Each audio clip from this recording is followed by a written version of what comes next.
At the time of our break yesterday, the state attended the witness to the defense, Mr. Williams. Thank you very much, Your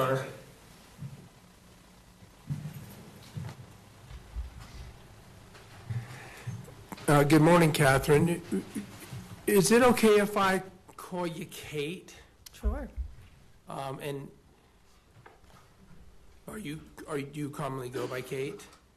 Yes. And Katie sometimes? Yes. The only reason I'm asking is because names have come up in talk and exhibits and throughout this trial references, and I used your name Kate in my opening, and it's okay with you, all right? Yes, it is. Mr. Williams, why don't we swear her in again, because it has been an overnight break. So you raise your right hand. Do you swear or affirm under the laws of the state of Utah, on penalty of perjury, that the testimony given in this matter today will be true and correct, so help you God? Yes. Thank you. Mr. Williams, back to you. Thank you, Your Honor. Now, we've never met, have we? No, we have not. You are aware that I asked to have an interview with you through your lawyer, right? Yes. And you, right? I was against it, but yes, I said no. And I guess the point is this is the first chance I've had to ask you some questions about what went on in this case. Fair to say? Yes. I'm going to start, we have lots of questions, and we're going to talk about lots of things now. But I want to start kind of with a 10,000-foot view of this situation and your role in it, especially as you come here as a witness for a trial, okay? Okay. You had a marriage with Matt Restelli that was falling apart, fair to say?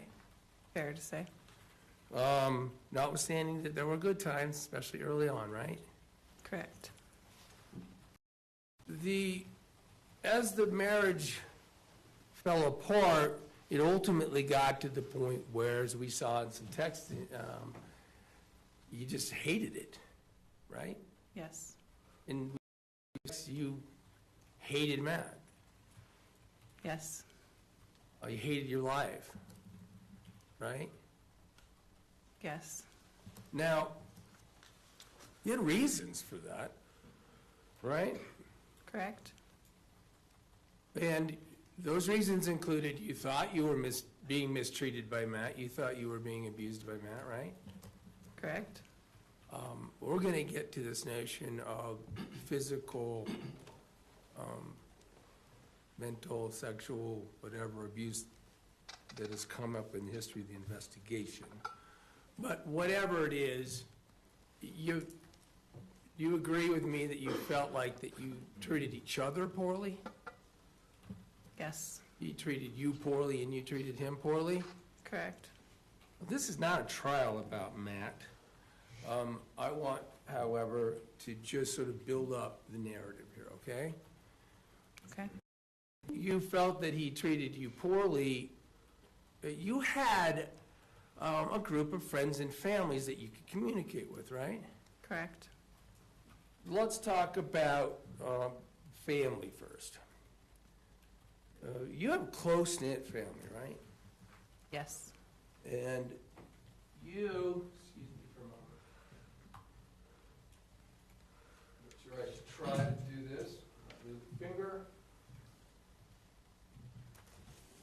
For the record, I'm putting up the illustrative exhibit of the family tree. Can you see that, Ken? Not entirely. Sorry.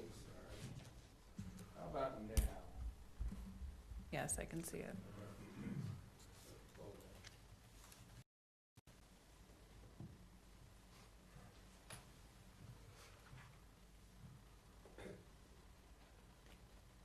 Your family, and I already established, was close-knit, right? Yes. We saw how, as a matter of fact, you would share a lot of electronic communications with them about what was going on in your life, right? Yes. And certainly you're being frustrated and upset, feeling whatever you meant by abused and things like that by Matt, you aired to your friends and family. Yes. Now might sound obvious, that's what we do with our families and friends, I suppose, but you did that in text messages, right? Yes, And we see all these text messages, but let's be clear, you know how to use a telephone, right? You called, right? correct? You called your family a lot, right? Yes, Now, we'll get to this interesting feature of some of the phone calls that you recorded in this case, but of course, this jury doesn't get to hear all the things you told your family on phone calls, but you made phone calls, right?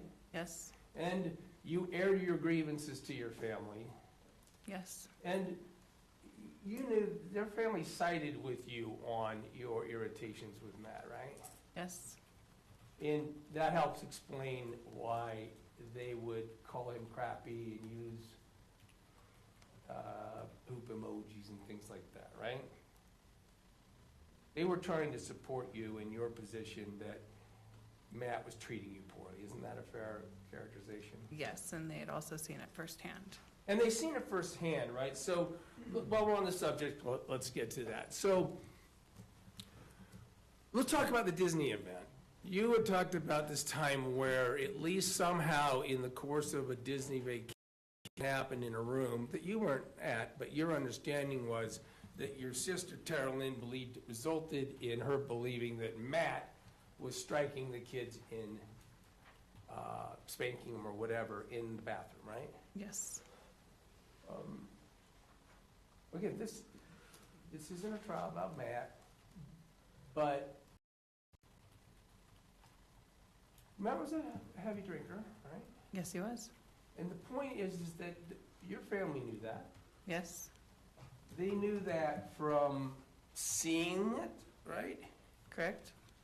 And how he would act if he was drinking, like many people do, right? Correct? And it would exacerbate his unpredictability, fair to say? Yes, It would exacerbate, and they could see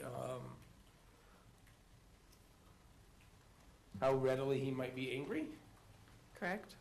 what the extent and that anger could result in. Yes, And so, whenever, and this is probably especially Tara Lynn, right? Because Tara Lynn was living in California and had a chance to have more personal contact with you guys, right? yes, Tara Lynn is quite a communicator, isn't she? I would say so. She really shares the information around through the family, fair to say?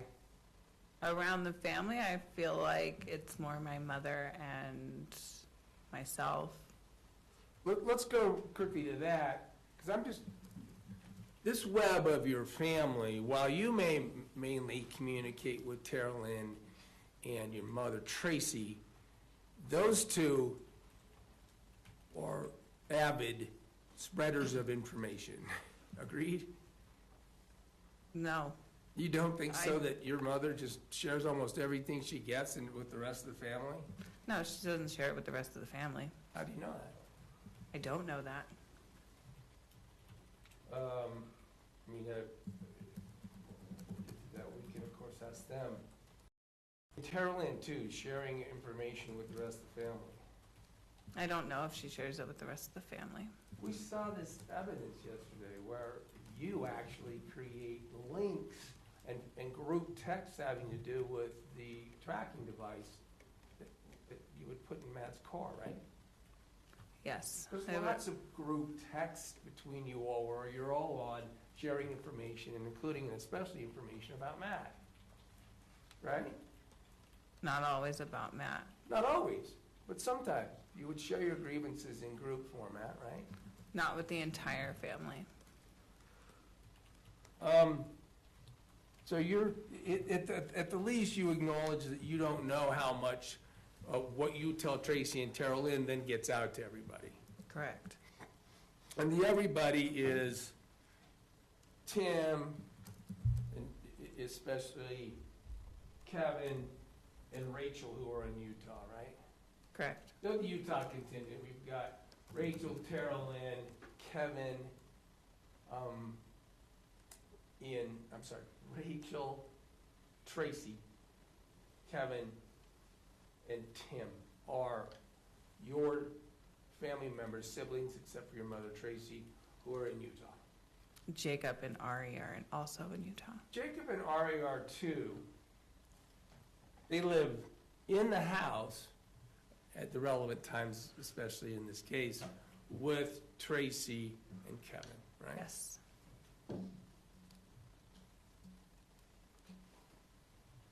And so, as this marriage of yours is dissolving, is reaching the state that we've heard about already, and you're sharing your grievances with the family, you ultimately come out, really just run away from California, right? Yes. Now, you ran away, at least you've told police and others that you ran away because of domestic abuse. Agreed? Yes. Domestic violence. Agreed? You would have to define domestic violence. We'll get to it, but if those were your words, what does that mean? When you're telling people you were a victim of domestic violence and had to flee, what did you mean? I never stated that he hit me. Okay. So when you use the word domestic violence, you didn't think somebody was going to take that to mean he struck you? It was other forms of abuse. But my point is, if you were to use the word domestic violence, Would sexual abuse be considered domestic violence? well, I asked the questions, but you used the words domestic violence when you described why you had to flee from Matt, right? Yes. And you don't know what someone would take that to mean. If you didn't mean hitting, certainly the rest of your family, when you called it domestic violence, might think you were being hit, right? Possibly. And you described the abuse as something that was such that when you ran away from California, you were afraid that Matt might chase you down. Yes, I was. So I think you have called it scared shitless he was going to come out and hurt you. Absolutely. And those are things, again, that you shared with the family, and the family knew your situation when you fled here, right? Correct. Now, that doesn't mean it's true, but that's what you said to the people in your family when you fled from California, and then you arrived in Utah, right? Yes. Then, overall, again, from a higher view here, is you've run away from an abusive husband. And in fact, it happens to be that when you did that, Tara Lynn, it was actually Tara Lynn's idea to put a tracker in, right? Yes. To put this thing that they had gotten at Disney to track kids. She still had this air tag. I don't call it a tracker. It's an air tag. But that was to know where Matt would be, assuming that he was in the truck, right? Yes. So Tara Lynn is saying, we better track where Matt is in case he chases us, right? That's one thought you guys had. What if he gets the and chases after us? One is to know if he otherwise later comes. This is what was in what you and Tara Lynn talked about, is the need for knowing where Matt was, right? Correct. One was if he would falsely say the truck was stolen or towed, which he actually did, which turned out Correct. not to be true, right? Because you could tell from the tracker if he was being a potential threat or saying something was false. Fair to say? Yes. Now, Tara Lynn, okay, strike that, sorry. So this is the aura and the circumstance and what the family knows as you come fleeing to Utah. You didn't talk to the family, however, about everything you talked with your mom about, right? Correct. A lot of this, if the family knows it, is being filtered through Tracy, if she's saying it, right? Correct. Now, you get there, and we've heard about the lead-up. Matt was expressed being very angry at this circumstance where you took off without telling him, right? Yes. And do you agree that that's understandable on Matt's part? Yes.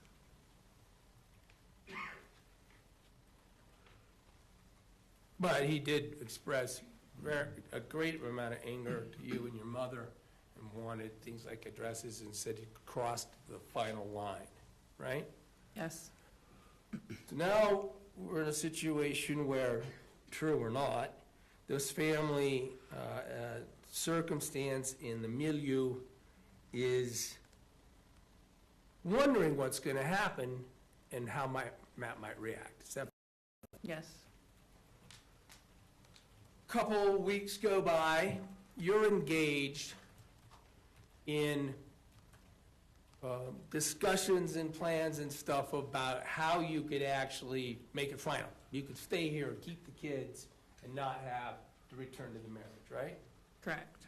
Now, there's a variety of ideas are bantered about. Agreed? Yes. Now, look, those were all thoughts and plans and ideas that you and your mom were working together on, right? Yes. There's certainly, you're not involving in that regard your whole family.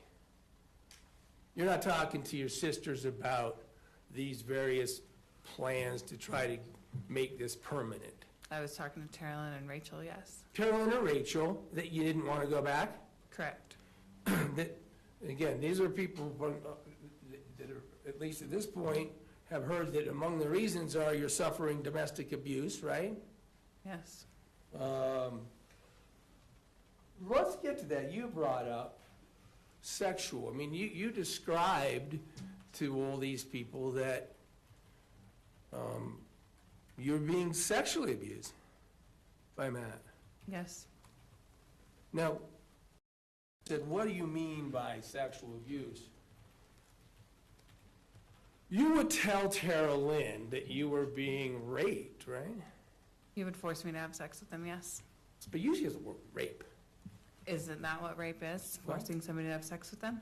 Once again, I ask the questions, but you use the word rape in connection with what you were suffering at the hands of Matt. Yes. But Matt, in reality, Matt didn't rape you. I disagree. Okay, so these are the discussions you're having with the family about the severity of your need to remain in Utah and to not have Matt in your life, right? Correct. Sorry. So, your plans with your mother, and we've heard your mother is quite excitable, right? I mean, she talks tough, fair to say? I'm sorry, say that again? She talks tough. Yes.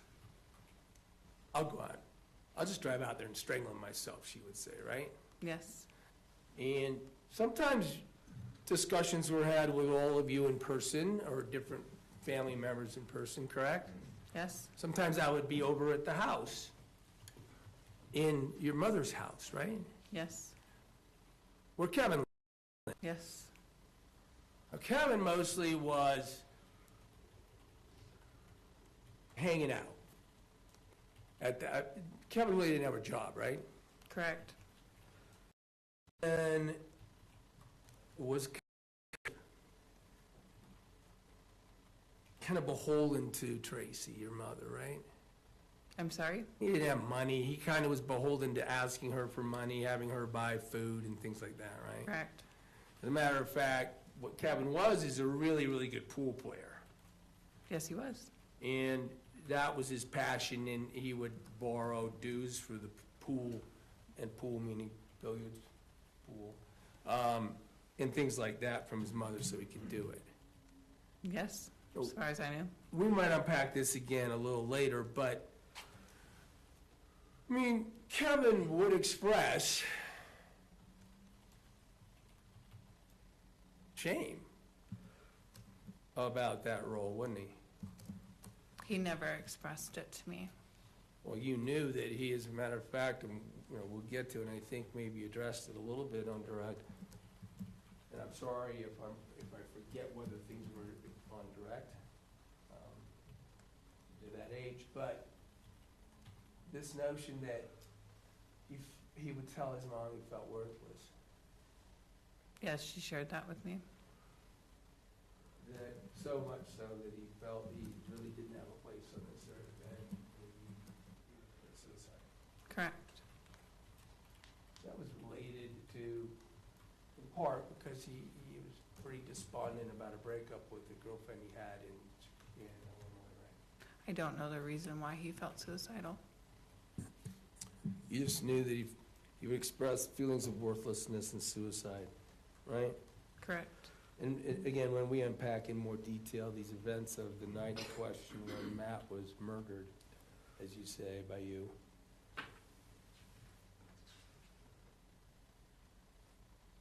you had actually even talked with your mother about her belief that she could use that to manipulate Kevin, right? I don't believe so. I'm sorry, state that again. Well, for instance, she would say, Kevin's suicidal, we could just have Kevin go out there and kill Matt and kill himself. She had said that out loud, yes. So, clearly, do you agree that that's an example of somebody who thinks they can manipulate their son's mental state to cause him to do something that you guys would like, or at least she would like to see done? Absolutely.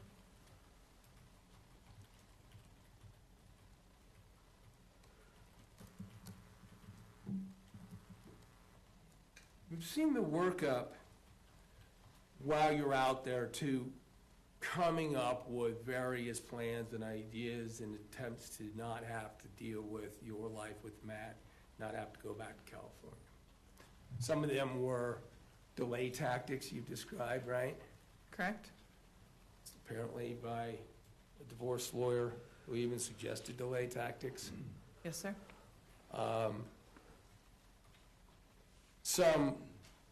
And that continued to go on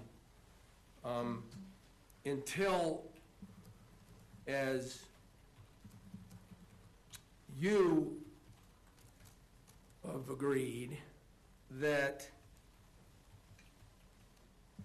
after the discussion with the lawyer the day before, you felt, I think, you told one of your friends in the text, you felt fucked, Correct. hopeless. Yes. Wasn't gonna be a legal way for you to get right?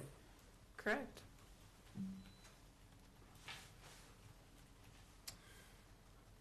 And is that then, in your mind, the time that you believe you entered into a conspiracy with your mother to enact a plan to lure Matt to Utah? It happened about 2 weeks before the lawyer's conversation. Well, let's talk about that. Maybe I'll unpack it later. At the time that you felt hopeless, then you already had like, what, a plan B or D or C that involved getting Matt killed? Yes. Say 2 weeks before, what do you mean? There was discussions about how we could get him out here and could make it look like self-defense. 2 weeks before. Yes, sir. We may go through some of your prior statements in that regard later, but I'll stick with that for now. I mean, that didn't start, that plan, whatever. By the way, when you had those discussions, it was just you and Tracey, right? I believe so. I mean, you remember, you in fact would sometimes leave your electronic devices somewhere so the two of you could talk, and there wouldn't be a chance that it would be overheard. Correct. Out in the yard and things like that, right? Correct. These were never discussed with any of your family members, right? The plan to murder him? No. the plan to lure him out so he could be hurt? It was discussed with my mom and Kevin and myself. Well, let's get to Kevin. What do you mean discuss? Speak more into the mic, you're getting really faint, please. Sure. What do you mean discuss with Kevin? Kevin's never around. He was around sometimes, and he would be a part of those discussions. You're saying now, to this jury, in this trial, that Kevin involved himself personally in discussions about luring Matt and hurting him? Yes. As we're gonna find, that's news to me. When was that? When was it that Kevin was involved with discussions? After sushi, I know that he sat down with us and had Well, that wait. discussion. Well, we're gonna get to that too, also news. But you said that weeks before, you're putting together a plan, whether it's A, B, C, or D, with your mother to lure him out and have him killed. Your mom's actually saying she'd do it, right? Yes. She'd shoot him. That's what she's telling you, right? Yes.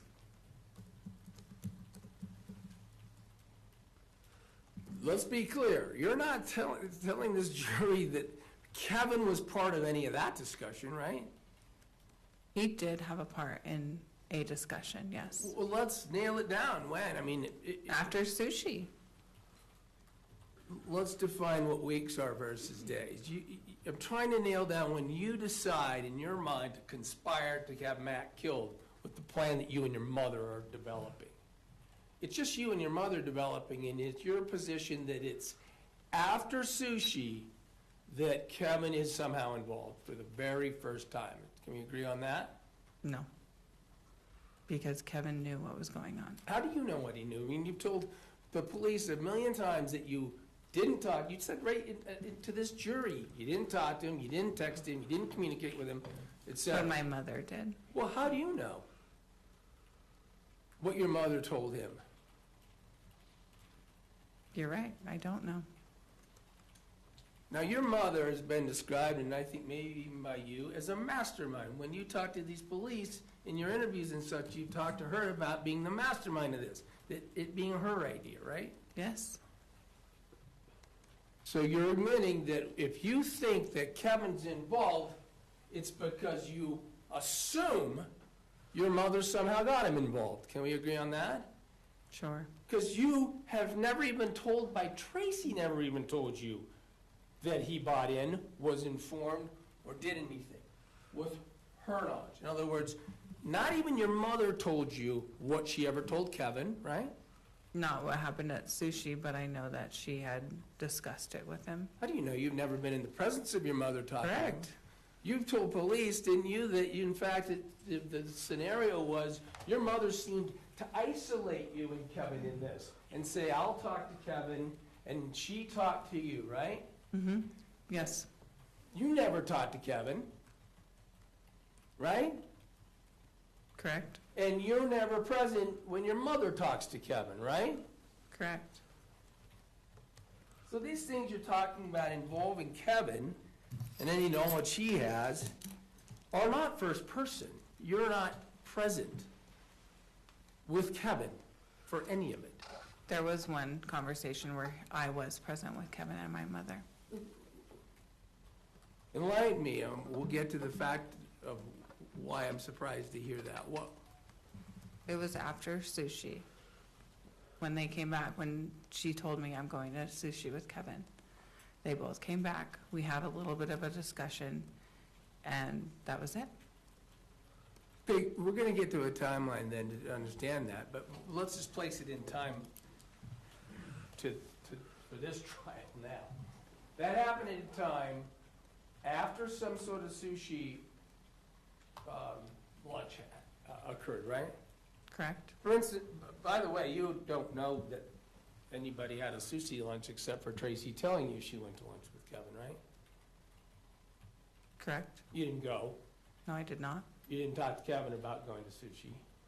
When they came back, I knew that they both went to sushi And you knew that why? because they discussed it. They. Kevin and my mother, In the, out in the yard. During this time period where you told police you never saw Kevin from 5 to 9, right? I was mistaken that, yes, I did see Kevin after sushi. So we have another version today? And your explanation is that you were mistaken when you told police in hours of interviews connected to your plea agreement where you were supposed to be truthful? It's Just left a that very, out? it's a very traumatizing thing, and yes, I may have forgotten about it. You're admitting then that it's new today, that you're now today saying for the first time you had a conversation with Kevin about this. Are you admitting that? Yes. Let me stop for a second and establish, if I can, what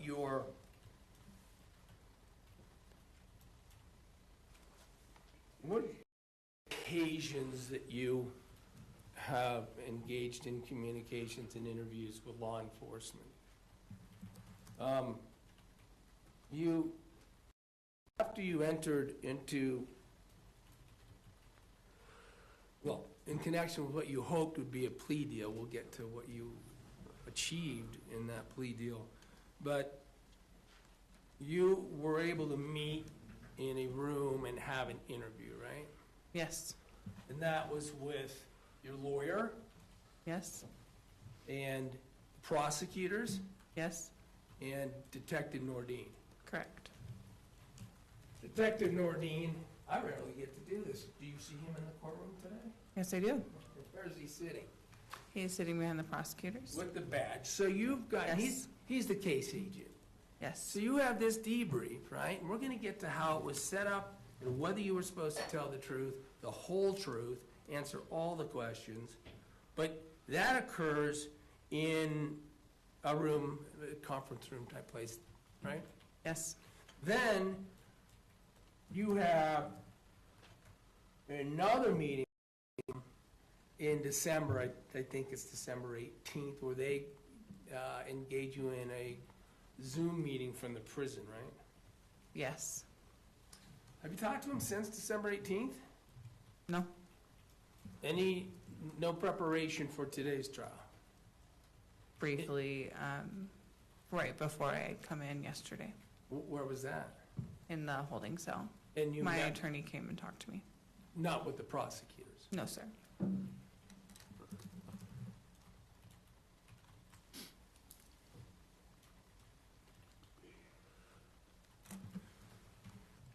Again, we'll pack this more, but trying to stay on this narrative of the overall events and your role. Whatever the timing of things for your conspiracy to kill Matt, after it happened, you, of course, lied to police. Yes. After it happened, you, of course, lied directly to Matthew's mother Yes. and his brother. I never spoke with his brother. You know that Tracey did, right? I was not aware. You guys, have you heard the recordings of calls with Diane and Mark where there's whispering in the background so much so that even Diane says, I can tell your mother's feeding you questions. Do you remember that one? I was not aware that Mark was on the telephone call. Okay. But you and Tracey are together when you're having these calls. Yes, I said that yesterday. And you're covering it up. You're not telling the truth about things that happen, right? Correct. And you get to be out of custody and not charged with anything for 3.5 months until October 29th, right? Correct. When you were finally arrested and charged with being part of the murder. Correct. In the course of those proceedings, you get to see the reports and the evidence and transcripts of other hearings that might have happened, evidentiary hearings where people like your sister and others testified, right? Correct. And you get all that, and it's pretty clear to you that you're cooked, that you conspired, lured Matt in with precious phone calls about see you soon, doors open, et cetera. And you're guilty and you're gonna get convicted of the murder. I don't Right? believe I received, I'm not sure on when I received the transcripts as to when I took the plea deal. Fair enough, you had him at the time you did the interviews with the police, right? Yes, I did. Or with the prosecutor? You arrange for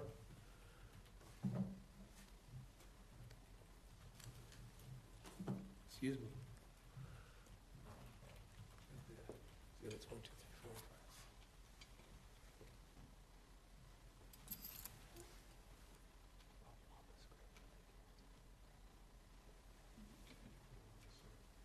Well, we have to admit him.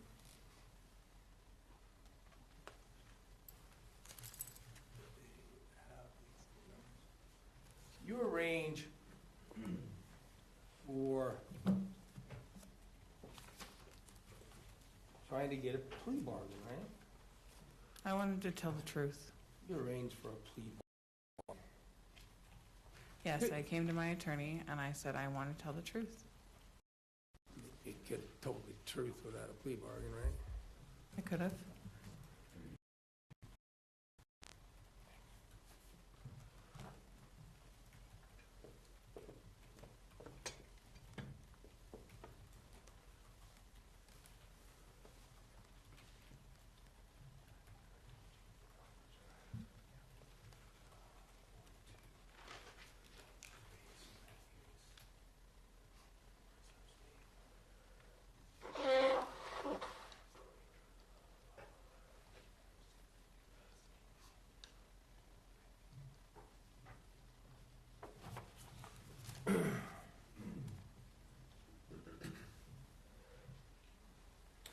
I believe we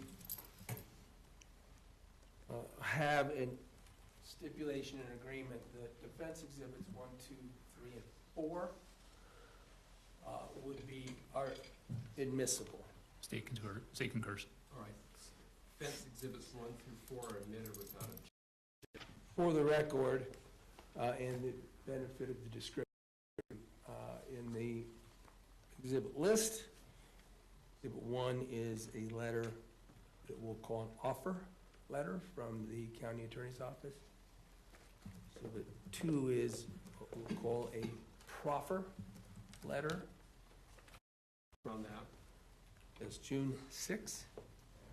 Thank you, Your Honor. May 16th is the offer letter.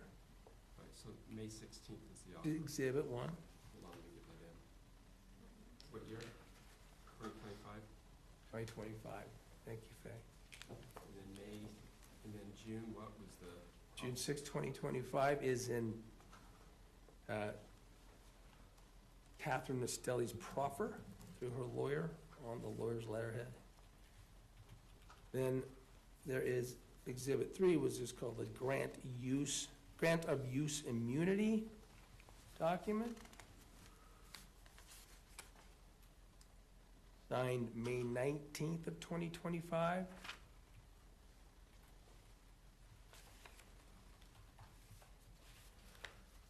And defendant's 4 is what I'll describe as a written statement by Ms. Restelli in the pre-sentencing process,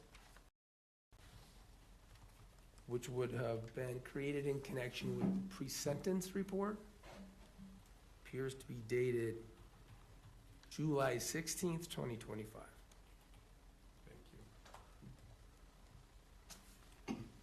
Thank you.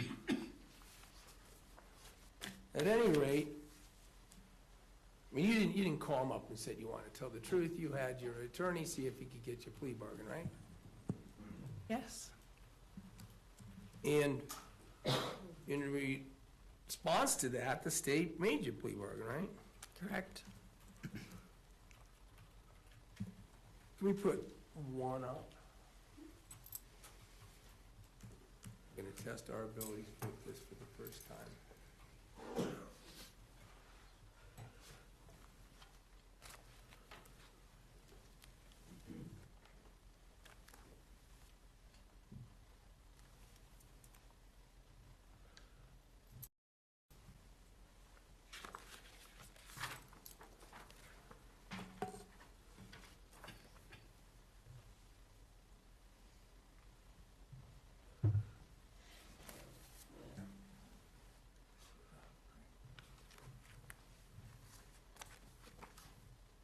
Right, do you see Exhibit 1 in your screen, Kate?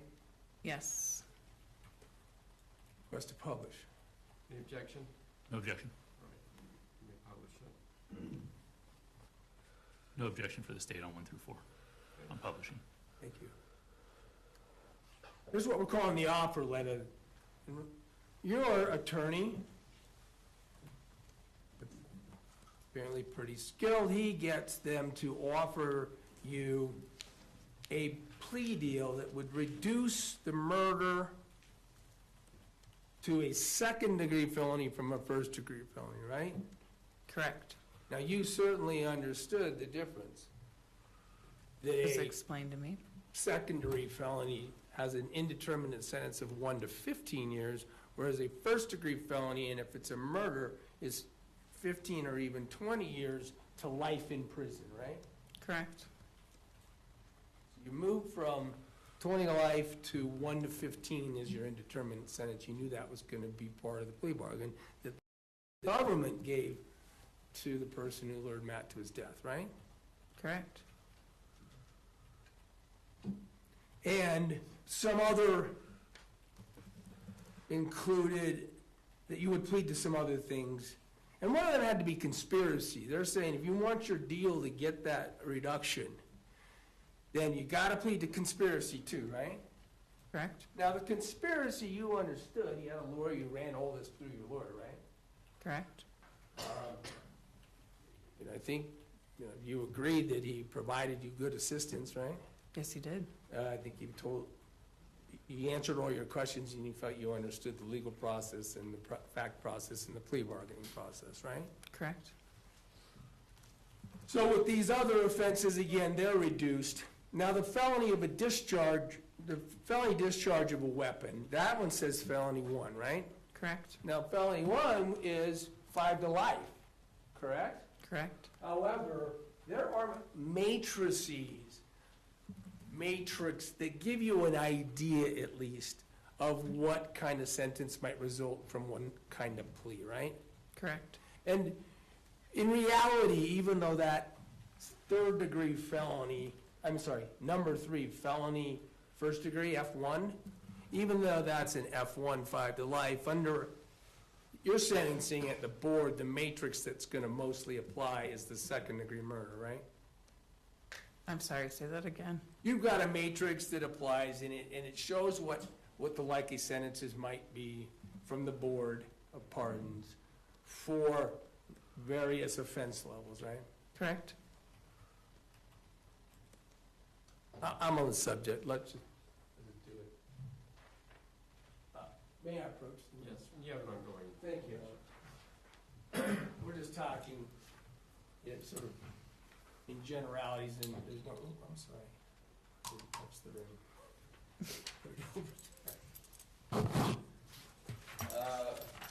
Move for admission of defendants 5. No objection.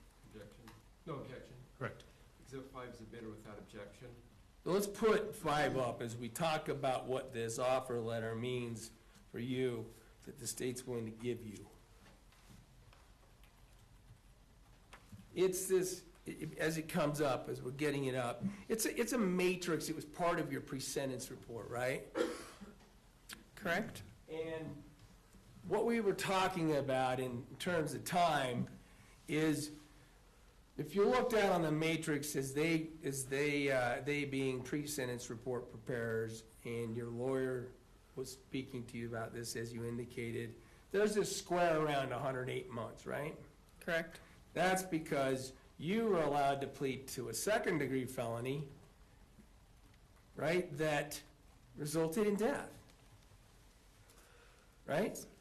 Now, Yes. and you were shown that if you go over here to first-degree murder, which is what you're charged with at the time, that's 11 years more, 240 months, right? Correct. Right, could we go back to the proffer letter, Exhibit 1? The offer letter. So entering a plea deal at this point at least gives you the idea that you might get, which is 11 more Christmases by entering a plea deal, right? Out of custody. Correct? You don't know. Your lawyer explained that this is an indeterminate sentencing state, right? Correct. So it's actually in the hands of the Board of Pardons, Yes, it how is. long you actually did. Yes. And that matrix is to give you an idea. Your lawyer talked to you about how that gives you an idea about the difference between murder and second-degree felony that you were allowed to plead to. But there could be board hearings where the parole board actually varies from that to some extent for some reason. Absolutely, to my understanding. People can go talk at those and ask to be longer than 108 months, right? Correct? And people can come and say, you know what, she did a good job testifying, and as the state of Utah,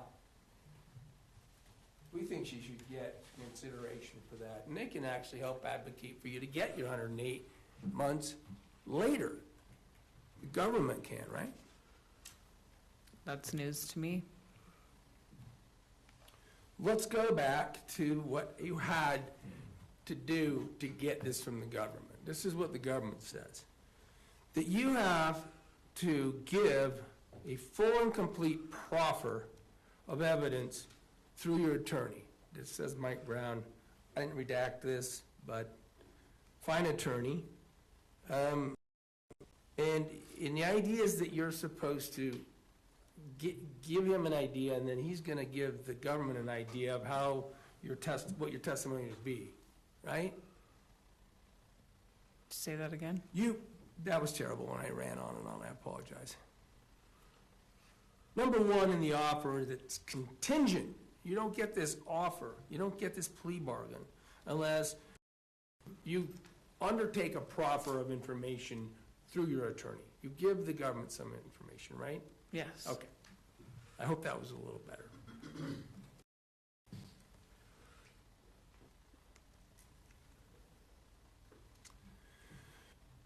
And you see right there that it has to be deemed truthful. Yes. Now, look, you know at this point that you're charged with conspiracy, right? Yes. And that the conspiracy you're charged with under the government's position involves your mother, right? Yes. And we'll keep unpacking this, but you make very clear that your mother was the driving force in this conspiracy, right? Yes. And then you know that they've charged Kevin. They changed his charge and added on the conspiracy when they charged you and your mother, right? I was not aware of Kevin's charges. You didn't know Kevin was charged with conspiracy? Yes, I knew that Kevin was charged with conspiracy after reading over paperwork I received. And in fairness, we'll get to this and refresh your recollection if need be, but you had seen transcripts of evidentiary hearings that involved Kevin's conspiracy case when you gave your statement, right? I had seen the pretrial. Yeah. It's called preliminary hearing, right? Oh, yes. That's fine, but the point is it's evidence, testimony, the state's case is aired, it's aired to a judge. It's a preliminary hearing, but it has a lot of information. It's a transcript, it's a couple hundred pages, right? Yes. Now, you knew, because about your charges that included you have to be in a conspiracy, you have to agree to do this with someone else, right? Yes. Could be one other person, right? Yes. Or more. Yes.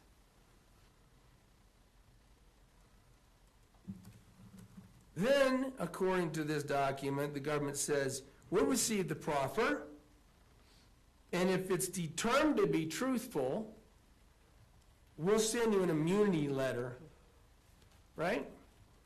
Yes, I believe I got the immunity letter the same time I received this paper. Even though it's dated different, that's, for the record, Exhibit 3.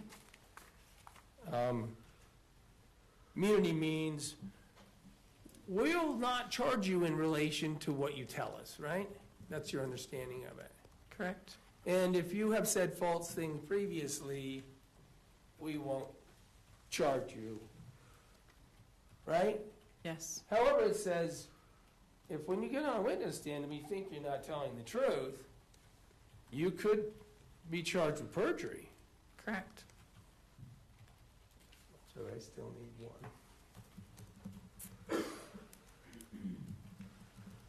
So then the third contingency is a formal interview to be conducted of Mr. Restelli by detectives at the American Police Department. That's the third one, right?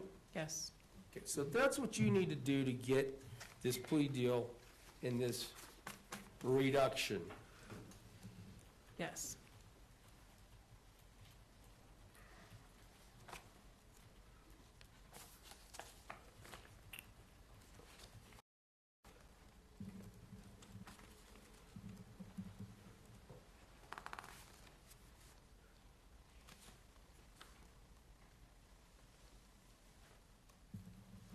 Sorry.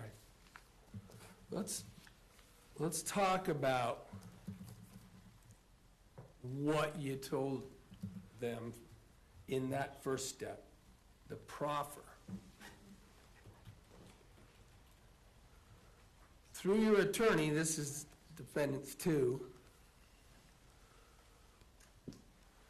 you provided some information on what you might tell them in an interview, fair to say? Yes.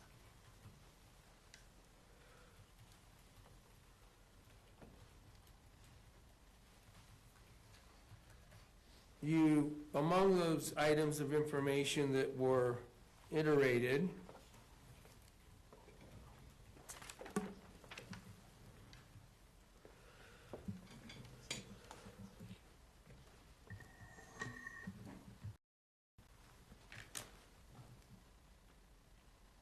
you gave an idea about the fact that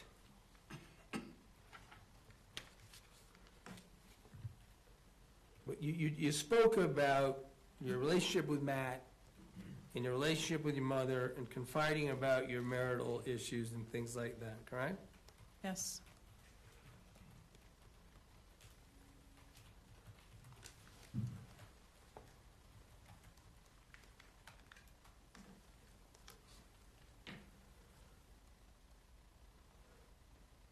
Can we get two up?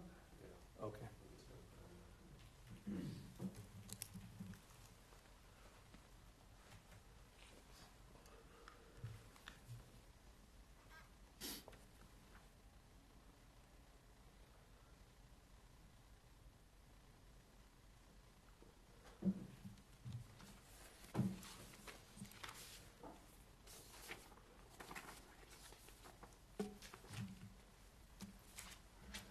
Let me put two in front of you.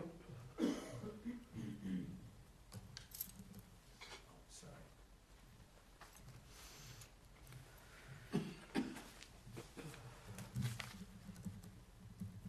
You tell, through your attorney, you tell the government, well, here's what I know. Here's the information I have. One, Tracey Grist is the mother of Kathryn Restelli. Right? Yes. Everybody knew that. Number two, Kevin Ellis is the brother of Kathryn Restelli, right? Yes. Hardly news. Number three, Matthew Restelli, the deceased, is the husband of Kathryn Restelli. Yes. Then we get to four, Kathryn and Matt had marital issues leading up to Kathryn moving from her home in California with Matt to her mother's home in Utah. Tracey Grist is Kathryn Restelli's mother, right? Yes. During Kathryn and the marriage, Kathryn would confide in Tracey Grist about marital issues. Yes. Aside from that, aside from Tracey, Kathryn never discussed her relationship with Kevin Ellis or other family members. On occasion, however, Kathryn would discuss her struggles with Tara. That's Tara Lynn, right? Yes. Now, we already talked about how information proliferated through your... Let's go to 7. When Kathryn moved to Utah to live with her mother, Tracey, it became apparent Tracey wanted to remove Matt from Kathryn's life. Right? Yes. Tracey wanted to remove Matt from your life. Yes. You did too. Yes, it did. And according to this offer that the government needs to decide is truthful, you otherwise didn't tell any of that to Kevin. Agreed? Platt says you didn't communicate with Kevin. Yes. 8, Kathryn believes Matt and Tracey have never gotten along well. That's, by the way, clear from the evidence you saw yesterday, right? Yes. That Tracey has issues with men and wanted to act against Matt. This information you had your lawyer sent over is just Tracey doesn't like men? I believe so. Doesn't like what? Men. Thank you, Your Honor. Large group of folks that cannot stand the fact that sometimes I mumble, so please call me out. And so she wanted to act against Matt in action which Tracey initiated, right? Yes. Instigated and planned, right? Yes. The first thing you tell the government is that Tracey is the instigator, planner, and mastermind of this, right? Yes. And she would, 9, I'll start to paraphrase because these are in evidence, but that Tracey would talk about being violent to Matt, removing from the situation, but you didn't really think she'd follow through, right? No, I didn't. And that's what you put in here. Tracey would make mention of her intentions in passing, but not in any concerted effort where Kathryn and Tracey and Kevin would meet to discuss the plan. However, in retrospect, Tracey proved to be true to her word, right? Yes. All this is Tracey do what she would do, what she wanted to do, Tracey would be word. The name Kevin's not in there, right? Kathryn and Kevin never discussed any criminal actions toward Matt. This is the very first thing you say about Kevin. Number 10 in your proffer letter that has to be deemed to be true or you don't get your plea deal from the government, the only ones that can give you a plea deal. Kathryn, and Kathryn's you, right? Yes. And Kevin never discussed any criminal actions toward Matt. That's what it says, right? Yes. And what's your position? Is this document that there's a proffer that has to be believed by the government to get a plea deal true? Did you tell the truth to the government? I forgot that he was there after sushi. You are racking your mind to tell the government what you're going to say to them, who's prosecuting Kevin Ellis for a conspiracy with you, and you have now forgotten until trial that you have evidence to the contrary? I don't have evidence. Well, fair enough. We've already established it. You don't have evidence. You're just uttering it. But when you wrote this document, did you rack your brain and tell your attorney everything so he could do a proffer? And To the best of my knowledge, yes. All right. You didn't lie to your lawyer, did you? No. Tracey acted as the intermediary and would only make mentions of things to Tracey, but then Tracey would meet with Kevin. Here we are again. Right in the first proffer, you are describing this intermediary position of Tracey. Tracey is working with you on her plan, and that she is doing whatever you don't know with Kevin. Yes. 11 describes some of the things that were done in preparation for Matt's arrival on July 12th, right? I do not have 11. I have 1 through 8, and then it goes right to 18. Oh, sorry. Are we able to page to that? And thanks for catching that, because that's the one marked with an exhibit sticker. I'll have to fix that.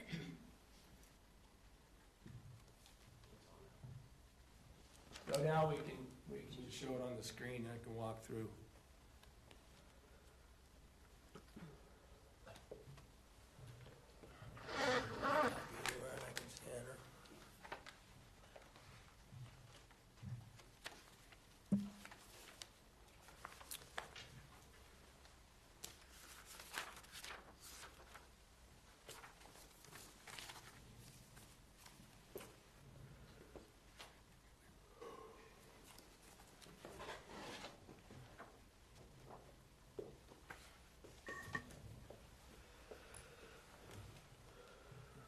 working when we publish. Not published. Sorry, it's on our screen but not published. Is there something we need to do? All right, once again,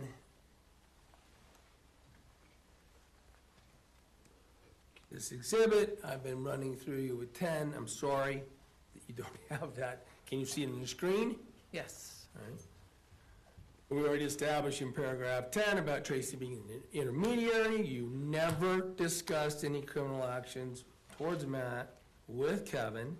Then you start to describe what happened on July 12th. And it says Tracey removed the magnetic screen door where he would enter.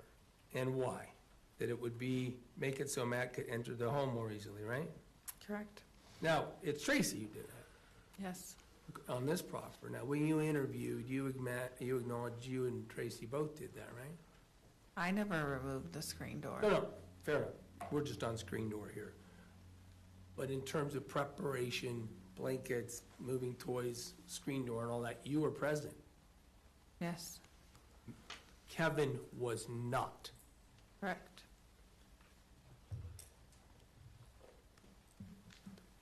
So that's 12 and 13 is the toys and such. This says Tracey mentioned to Stephanie after the fact that if Stephanie wanted a photo of a body, Tracey would have to take a picture of Matt's body and give it to her. Let's talk a little bit about that. That's Tracey Slocum, right? No. Oh, I'm sorry. That's Stephanie Slocum, right? Correct. Thanks. Stephanie Slocum is somebody that you had met and talked to about this case online, right? Yes. That's through this box called Discord, this platform. You can tell my age. It's a platform where people communicate and do whatever they do, tell stories, sort of like as if you could go sit in a room with everybody, right? And also Instagram, yes. It's like Instagram, and you can pop in and out, and I'm really sorry because I'm sure I don't understand it, but I'm just trying to establish where you meet Slocum. Do you know that Slocum has testified in the hearing before, where she called you her best friend? I know that she testified, yes. You saw I her do not- transcript, Yes, and I was appalled at her lies. because she's just full of it, right? She didn't tell the truth about almost anything that she says you and she talked about, right? She told the truth on some things, but most things I was shocked that she said. Let's talk about the things, though. Sorry, I get tangential, but while we're on the subject, Discord and everything else, I don't want to forget. I mean, you're on there all the time. You are constantly on Discord, Instagram, and other things as well, right? Throughout the day, yes. And how many, there's hundreds of entries on your phone download of you being on Discord where you're sharing stories and talking to people, right? Yes. And smoking pot. Yes. One of the things you do is you get on Discord, you'd all get in there and you all smoke pot together and then you talk. Yes. But focus on, you said that Stephanie did say some true things.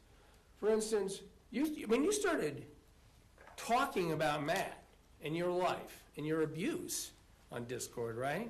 Yes. You really expressed to these people that you were a victim of abuse and rape and things like that, right? Yes. And you did a pretty good job to the extent that even some of the males on there would express, where's he live? I'll protect you from him. I'll go get him. Tell me his name, things like that, right? I don't ever recall them saying that. Well, Stephanie recalled it. Are you saying she's lying? Yes. So are you saying you didn't say any of that stuff? I'm not saying I didn't say any of that stuff. I'm saying the men on there. And here's my React. point. Sorry to interrupt you. Here's my point. You could tell stories that could get men to react on Discord. Agreed? Can we agree with that? Sure. So that's where the Stephanie reference in here comes up. And it's to the point that Stephanie had this sort of obsession with crime and gory details. Agreed? She did. Yeah, to talk about that, you'd even send picture of Matt's dead body to her if she wanted it, right? I did not say that, no. You'd have Tracey send it? I did not, those words never came out of my mouth.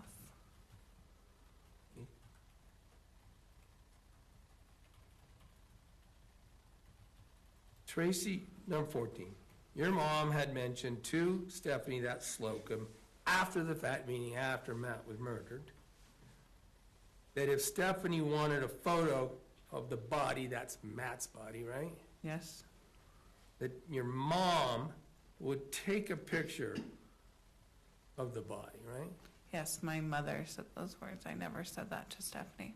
Fair. So you are, it says 15. Kevin was suicidal. Your mom utilized and mentioned that. This is all in connection with the conspiracy for murder. That Tracey took advantage of Kevin's mental issues in relation to hurting Matt. Fair to say? Yes, And then, I guess, I don't know if you hoped for this or what, that Kevin could just commit suicide. no, I would never hope for that. And yet, discussions about manipulating Kevin's mental state to include that after he did something that Tracey and you would like to see happen, Tracey expressed that maybe he just commit suicide. That's what this means, right? She said it more as a joke, So and you, she said it, it made me sad that she would say that. that, wouldn't it? Yes, Their mother would talk about her desire to help you get Matt killed to the effect that she could manipulate her son, especially since he's suicidal. That's kind of morbid, isn't it? it is very morbid.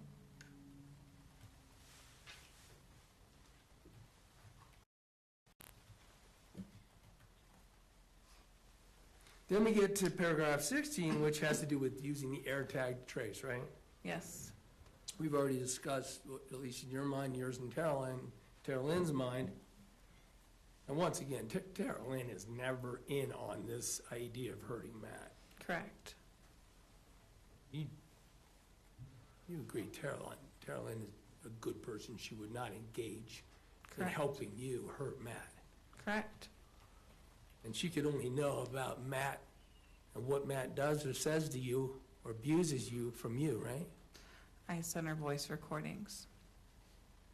But you recorded Matt on when he was explosive, right? Yes, And you also sent Tara Lynn communications that were from Matt that seemed abusive, right? yes, We have some of them in the trial. I think we're going to maybe introduce their thumbnails in some of the exhibits that you had, where you're saying, look what Matt's saying. You're stoking this situation with Tara Lynn about what Matt is doing and how he treats you, right? define stoking. Well, you are presenting her with stuff that's inflammatory. Inflammatory, Yes, define inflammatory. flame, stoking. Might get an emotional reaction out of the person you're sharing it with. Yes, Got that reaction. Tara Lynn reacted. she did. Anyway, we're getting to to what happened. The air tag, paragraph 16. Tracey instructed Kathryn to stay upstairs. Don't come down when he arrived. The plan was either Kevin or Tracey, if needed, would shoot Matt with the gun and place the knife in his hand to sell the story of Matt being the aggressor, right? Correct. Right. Kevin or Tracey, we're going to return to this a number of times. It's Tracey telling you that either she'll kill him or Kevin will. Yes, But there is no time that she ever told you Kevin's in on doing it, right? she told me yes, that Kevin was willing to do it. So that, the fact that you have repeated, we'll get to, have told the government that Tracey never told you what she did and talked about with Kevin is now changing at the trial? I don't think that, she did tell me I know what that your assertion is. she and Kevin had a discussion, and that if Kevin didn't want to do it, she would do it. Now, that's not what this says, right? She doesn't say, this proffer never says that Tracey told you anything she talked to Kevin about. Can we agree on that? Yeah. All right.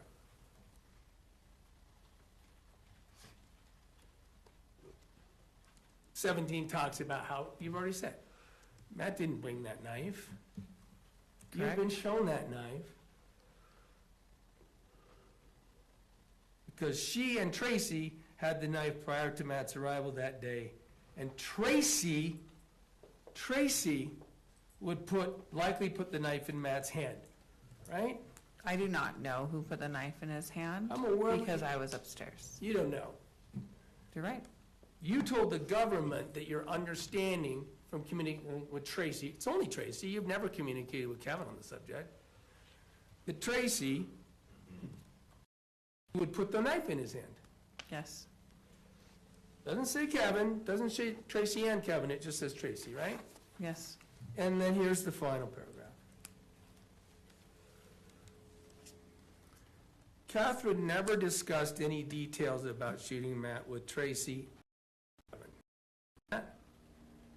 Yes. The end is italicized. The point is, you're never talking about this plan with Tracey and Kevin at the same time.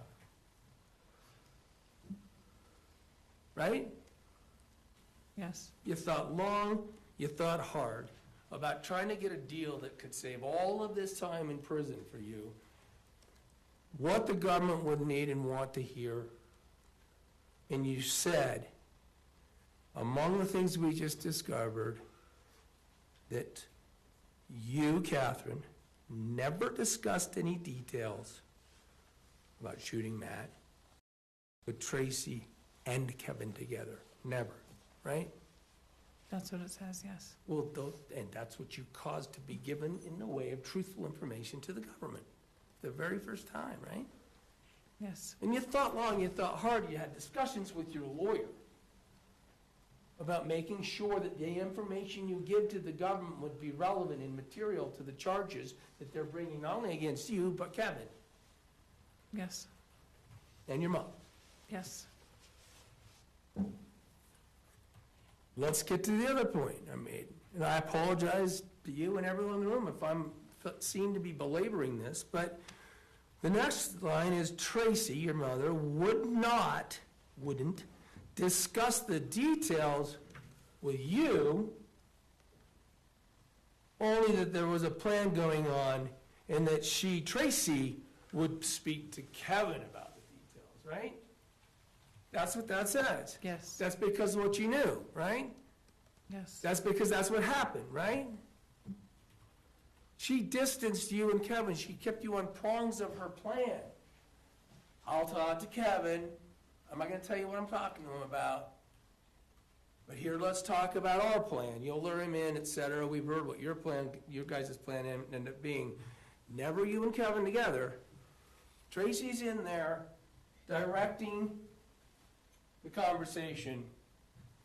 You have no closure with Kevin on it. You don't know what she's telling him. That's Correct. what you meant to say here, right? Yeah.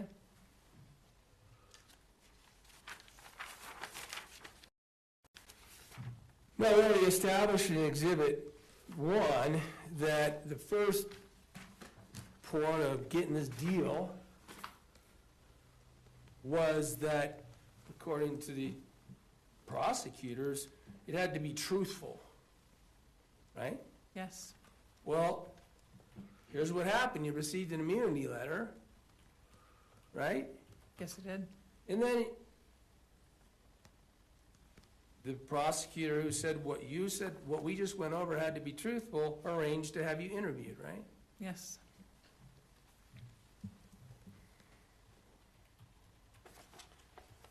So, having presumably determined that that proffer was truthful, they set up the interview, and I think it is on June, in June.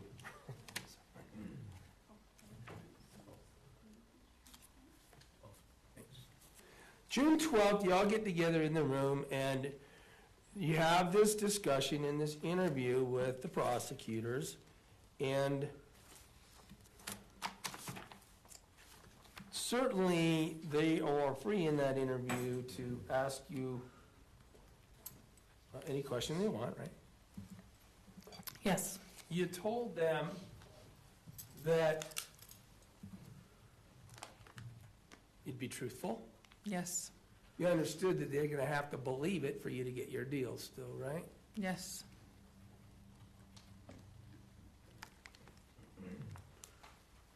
Let's run through what is or isn't said in that interview. Your interview to get the deal.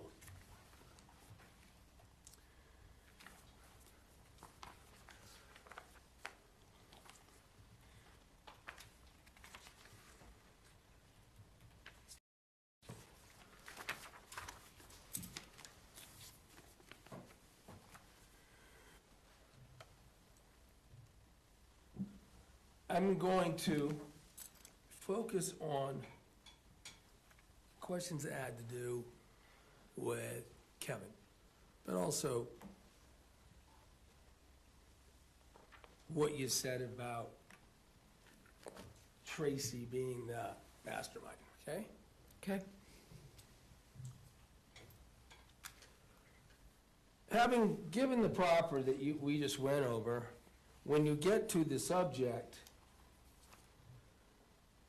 speaking with Detective Nordine and the prosecutors,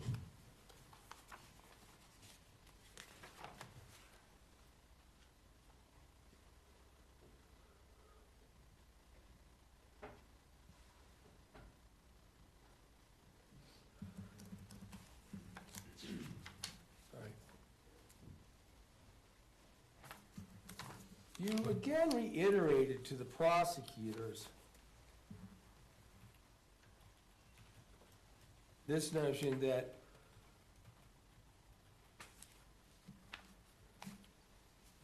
you don't know that there were any conversations with Kevin about this plan, right?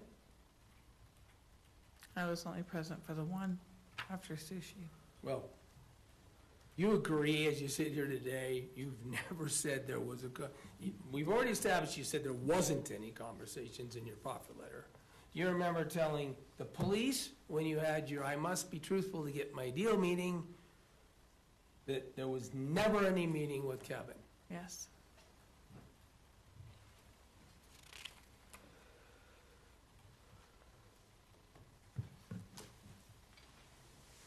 What you described about Kevin on that day, in fact, was that on the 12th, Kevin was in his room the whole time. You don't remember even seeing him. You remember that? Correct. This is what you told the government in the meeting you had, where you had to tell the truth to get your deal, right? Correct. By the way, this is now, you've had between the May offer letter, you've had a month to get ready to remember, to prepare to give them all the information you have. Certainly do. Talked about your plan to murder your husband.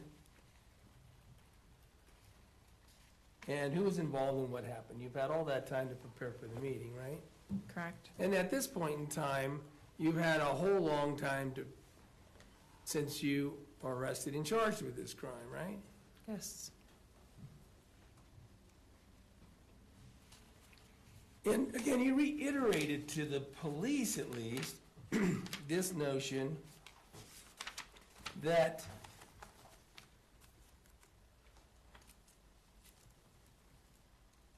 your mother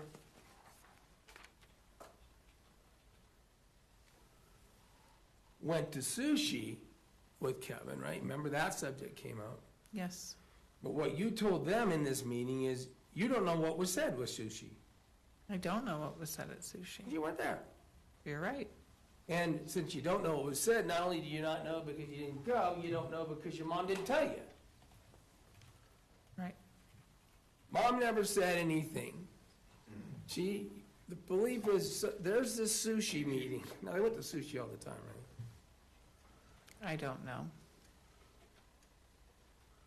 And they go have lunch, you're not there, your mom doesn't tell you what was said there. Can we agree that that's what you told the government? Yes. And flatly said to the government that she went there where she could have a private conversation without involving you. Correct. Your whole impression of the thing is your mom is setting up a time she can talk to Kevin, and you won't know anything about what was said or done. Correct. I think you told this jury after, if you saw Kevin, we're gonna get to timelines, I don't know, which one is accurate, but, if you ever saw him after the meeting, he didn't seem to be a changed person, he didn't seem to be affected, he didn't seem to have a mood change or anything like that, right? No. With this theory, hey, you wanna be involved in a murder, and he supposedly was told that and came home and didn't have a change in affect or anything? I don't think that's when he was first informed of it.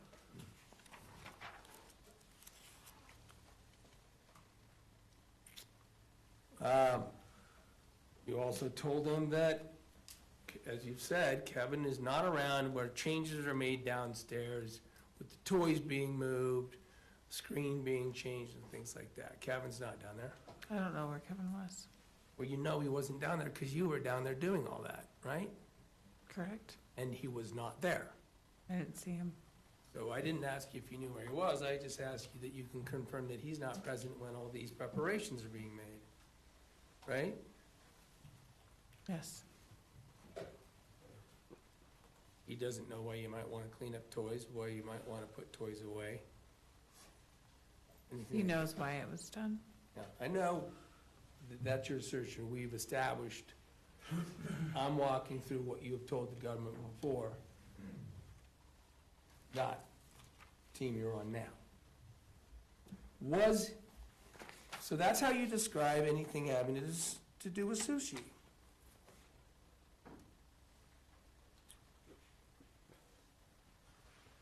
And you said to the government also, hey, that I thought it would be a good idea to have him killed. You told them that it was that day, right?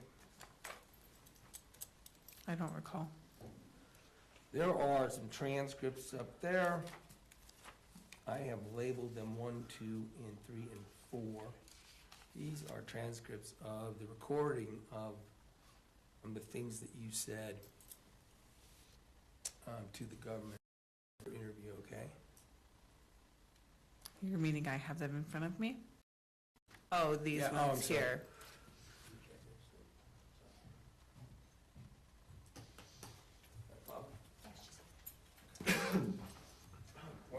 When I said that's not a problem, I'm pointing to the fact that they are clipped together and this person's in custody. I wanted to make sure it was okay with security.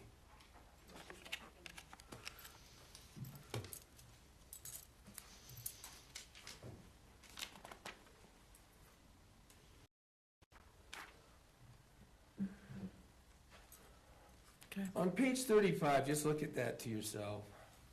What exhibit number is this again? It's not, it's just a transcript to refresh, Your Honor.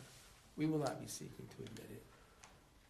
So, and I'll be a little clearer for the record if you'd like the transcript of the first segment of the June 12th debriefing, we'll call it. Thank you. You said page 35. Yes.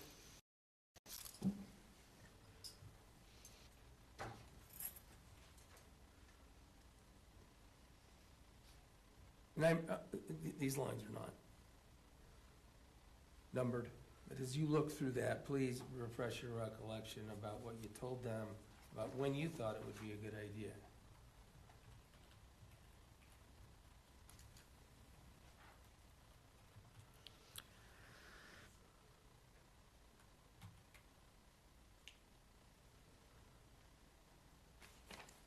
You see, are you finished? Yeah. Told them, you thought the first time you thought it would be a good idea would be that day it happened, agreed? Yes.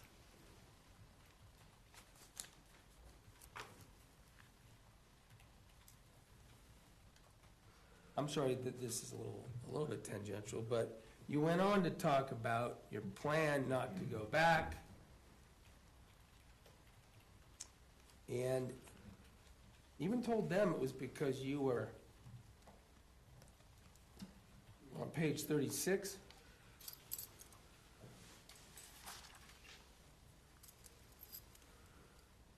Fearful for your life from the first day you got to Utah. You scared shitless that Matt was going to come and hurt you. Absolutely. And this, again, is a narrative that your family knew, right? Yes.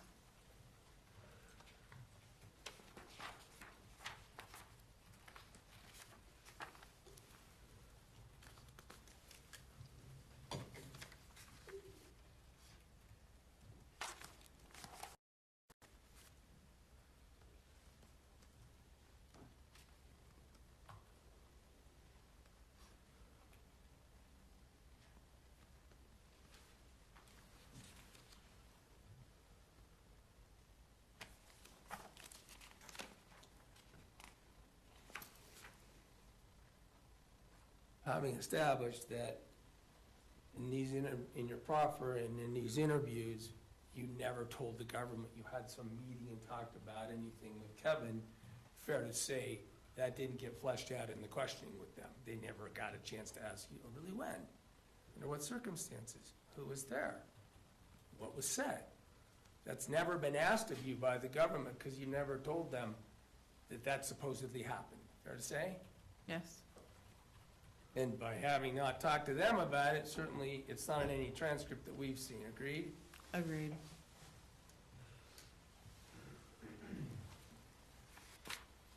When talking about Kevin, though, and kind of his role, back a little bit about his family, but since we're going through what you said about the 12,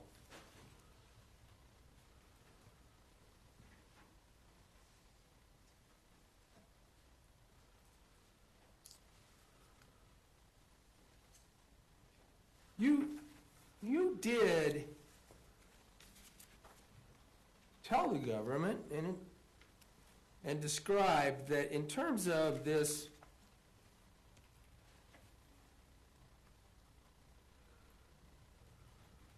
atmosphere of fear and abuse and things that you'd proliferated through his family, your family, that sometimes it would come up that you might need protection. Yes. We saw some texts, I'm not going to pull them up, largely because of my incompetence to do so, but sometimes there was some discussion about, hey, if he comes out, Tim, your brother, Tim Ellis, will come over and punch him out. Yes. Protect you, right? Yes. Kevin, too. Yes. Even on the time when Kevin went and got some fireworks, I think some pot, from Wyoming or from Nevada to bring back to you, we had things about I can get back by tomorrow. Kevin is saying that in those texts. He's saying I could get back tomorrow if Matt comes there, right? Yes. And you described even to the government that when he said that it was a method of protection, it was if Matt comes out, Kevin said, would protect him from Matt, a male figure who could stand up to another strong male. That's how you described Kevin's dynamic in this atmosphere of Correct. fear that you have created, and your mother.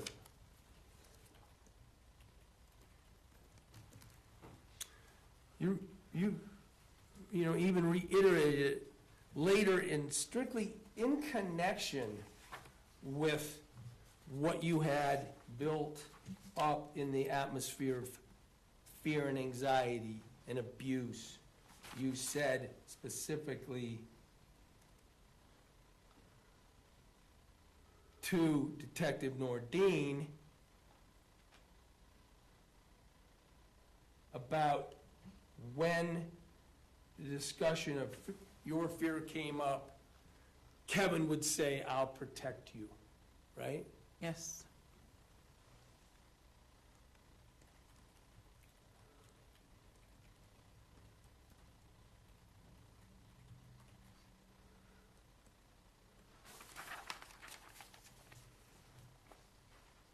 So, apparently, the third consideration, the third prong of the plea bargain to you, that you truthfully answer questions, truthfully. And you're not the one who deems that they're truthful, you knew that, right? Yes. You understood that the government would have to believe it, right? Yes. If they didn't believe it, you wouldn't get your deal, right? Correct. But you got your deal, right? Still contingent on this. You believe you still have to perform here in this trial for them, but you got your deal, you pled, you've been sentenced, right? Yes. Certainly you must have thought, well, they believed it. We set up a change of plea date. We're gonna go over and we're gonna plead guilty before his honor, this very court. Yes.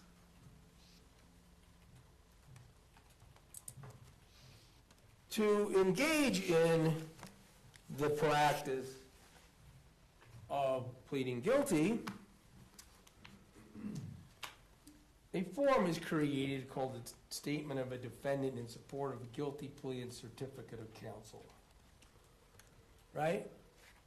We call it a plea form. I don't know what your lawyer called it with you. I'm going to show it to you so you can see. Sorry.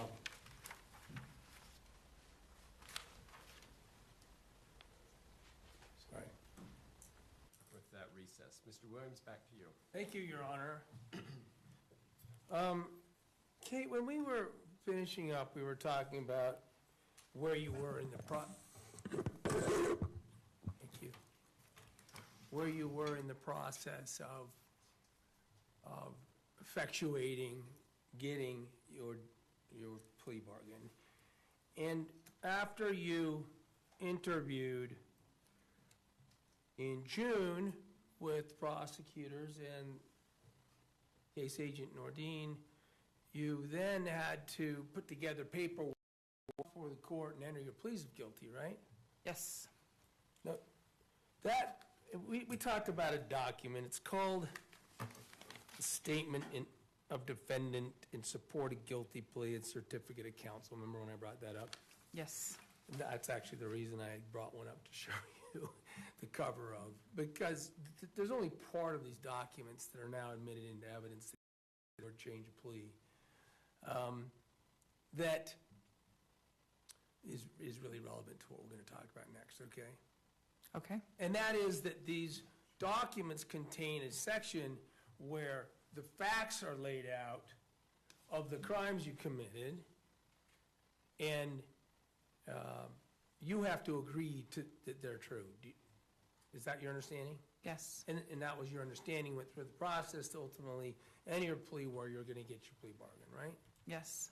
Okay, so in the process of that, there was a draft that was made, document, and in particular, the facts that you're going to admit doing in that document, right? Yes. And then ultimately, there were some modifications to the facts that were made and were used in the final document that His Honor was provided, right? I believe so. Okay. And we've established that that occurred that you went over the facts in the draft document, and then of course you went over the facts in the final document that you stood before the court and admitted, right? Yes. I just want to put those side by side. They're exhibits 6 and 7, 6 being the draft, 7 being the final. And then publish them. Now, along those lines, by the way, you go over the draft with your attorney, and of course you went over the final with your attorney, but your understanding was that the final draft of the final document and the changes that were made in that document were made by the government, right? I don't know who made Okay. the changes. You weren't part of making changes, right? Correct. You were just final as the one you were going to come to court and utilize. Fair to say? Yes. So the draft you went over with your attorney is on the left. And the final draft, which we can't mark up because we are technologically challenged, and it is a scanned document out of the court record. Let's talk about some facts, some key facts that changed or got modified.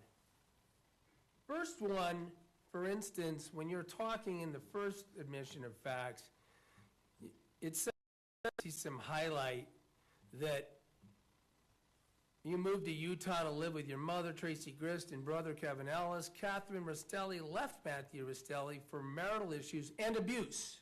See that? Yes. That's the one you went over with your lawyer, right? Yes. However, when we look over to the right, right there at the end of the first paragraph, it's been changed. It says, she left the county to live with her mother, Tracey Grist, and her brother, Kevin Ellis. Kathryn left Matthew due to marital issues, right? Yes. So this draft that you agreed to that had abuse in, the one that you used with the state at the change of plea took abuse out, right? Yes. And little other changes, I don't want to be picky about it, but your first draft is that Tracey Grist admitted, Tracey Grist, your mother, to Kathryn that she would arrange, Tracey would arrange to have Matthew killed if it came to it, right? Yes. And then down here in the middle of the right-hand version, if it came to it is taken out, right? Yes. Arranged to have Matthew harmed or killed, period. Yes. In the original draft, it said Tracey would bring up the topic with you of Matthew, and that either she, Tracey, or Kevin would do it, right? Yes.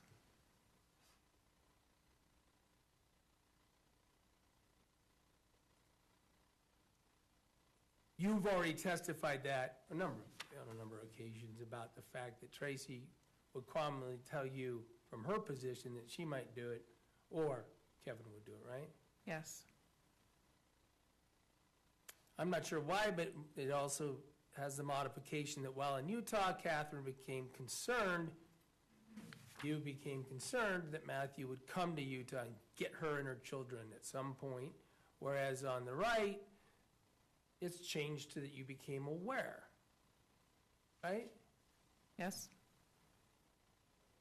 Later in the paragraph on the version on the left, the first version is, Kathryn's intent was to return to California under those circumstances, except for that's not in the version on the right, those circumstances, right? Right. Down at the bottom, Tracey talked to Kevin suffering from depression and suicide, so he could shoot Matthew, and possibly Matthew would commit suicide. We just dealt with that. This manipulation that you admit that Tracey, it sounds like maybe almost perseverated, that she could manipulate Kevin and then Kevin would kill himself. That's right here in the facts of the first version of a plea document to tell the judge what happened, right? Yes. It is not anywhere in the statement that you ended up utilizing at your change of plea. Is it? No. Now let's go to this knife pudding. This knife issue, this central feature of the state's case about putting a knife into the hand of Matthew when he was shot. Now, the only person you ever talked to about that was Tracey, right? Yes. And you saw the knife and Tracey talked about it, right? Yes. And that Tracey would put the knife in his hand to make it look like self-defense, right? Yes. We just went over that all your statements and all your proffers and everything, it's Tracy putting it in. Tracy would put the knife in. Tracy would do it, this stuff with the knife, right? Yes. But in the final version, again, we didn't have it highlighted, I'm sorry.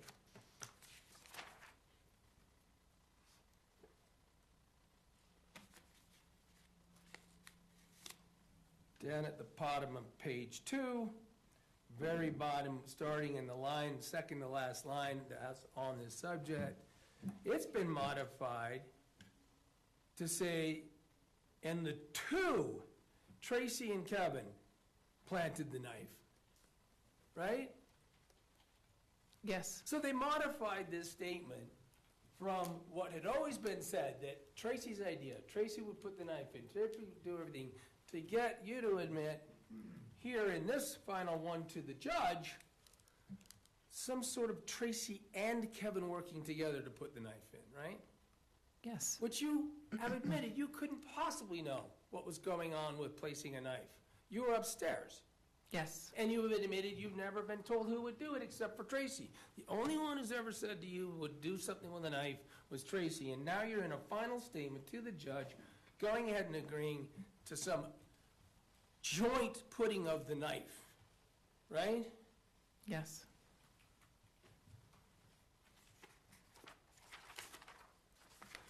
And then this first version over here on the left that you put together, again, in terms of Kevin or anything relating to Kevin, it doesn't say anything about some lunch trip to get sushi that was part of all of this.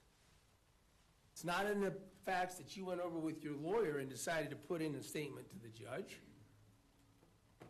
And yet, in the final version, second to last paragraph, starting of it, all of a sudden it's in there. Furthermore, throughout the day, Kevin was aware that Tracy went to lunch. Kathryn, I'm sorry, you were aware that Kevin went to lunch and she believed it was plans to do something, right? Yes. Your belief in is something that you've just told this jury you weren't present at, you weren't talked to about. I was talked to about what happened at that. I'm sorry, Lunch. that you've admitted that until today, you've always told people that you weren't talked to about it, right? Yeah. And that's all up to this point. The time that this is being presented to the judge to be true, and you're gonna agree to it in its modified form, you still had never said you were talked to about the sushi lunch, right? Yes.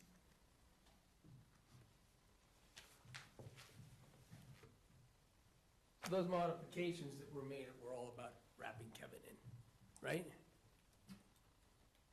Yes. So, and look, you stood before the judge. You have no reason to believe the judge had any knowledge about the fact that you hadn't said these things in your interview, but you did stand for the judge, and in fairness, were asked if these are true and said yes, right? Yes.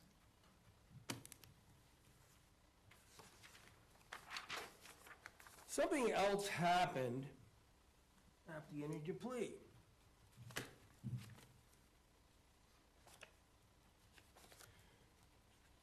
Before you're sentenced,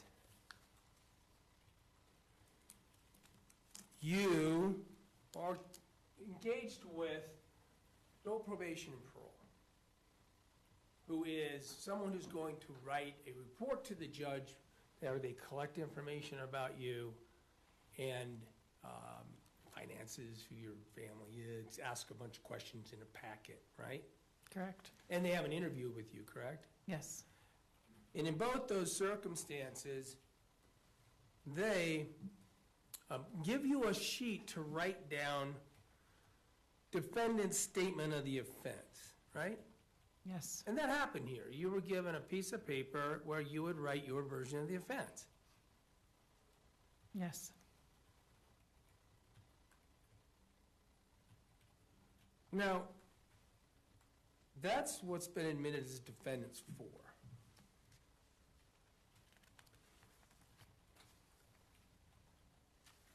Excuse me for a moment, Judge.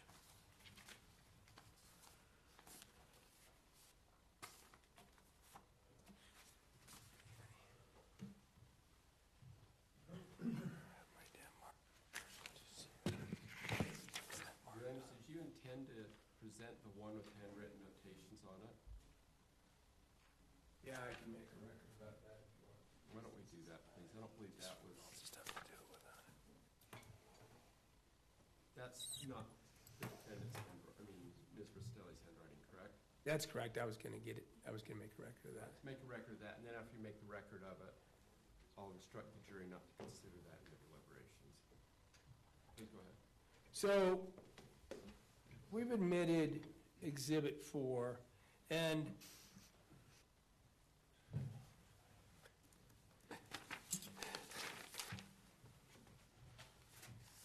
lunch is coming. And that's the statement you wrote. Now, no one helped you fill that out, did they? I had a cellmate who helped me. So you had a cellmate that you talked to about this? Yes, Did you ever tell the government that you had a cellmate that might be a witness? yes, I did. You did? You've told the government that you had a cellmate that you've talked about your case? I told Mike Brown, Okay, you're a lawyer, yes. but you never made it known to the prosecutors that there's a witness out there that you've made statements to about this case. I didn't know that was relevant. I didn't ask you why. I just want to establish that there's a witness out there somewhere that has your statements about this case that was made to her, I presume. Yes,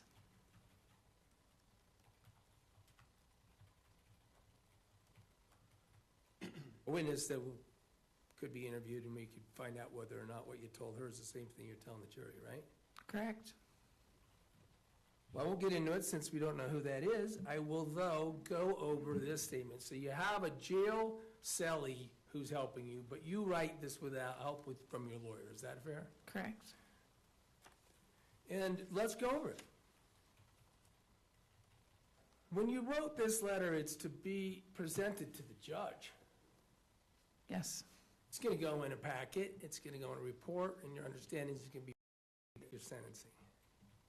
Correct? yes, Did you intend to lie to the judge? no, Okay. Then let's talk about what you put in the statement.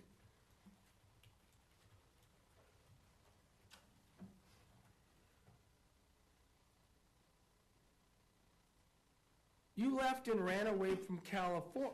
I didn't make the record, did I? This statement on page 1 has some writing that says arrested 10/29/24. Do you see that? yes, And it has some writing that says Laney's, Brent, and Caitlin home next to, I don't know what the next 3 scratches are, home with bullet.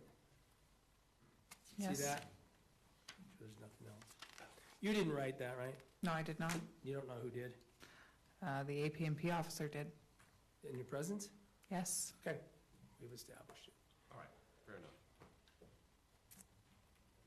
You tell the court in this letter that you left and ran away from California on 6/20 to get away from, and what you tell the court, notwithstanding all the evidence we had, that you were just didn't like Matt, you hated your life, that you were a long-term abusive husband, Matt.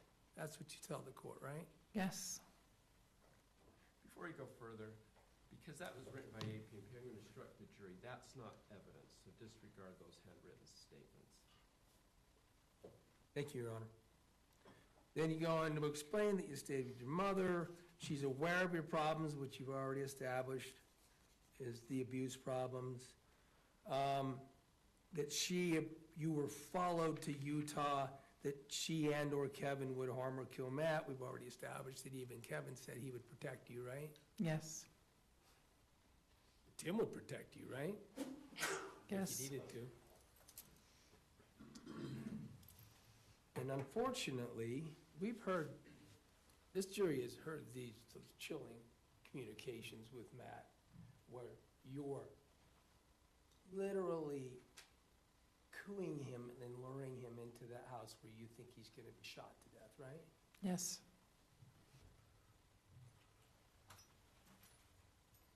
I thought it was a good idea, and unfortunately, I went along with it. So that means it was Tracey's idea and you went along with it, right? Yes.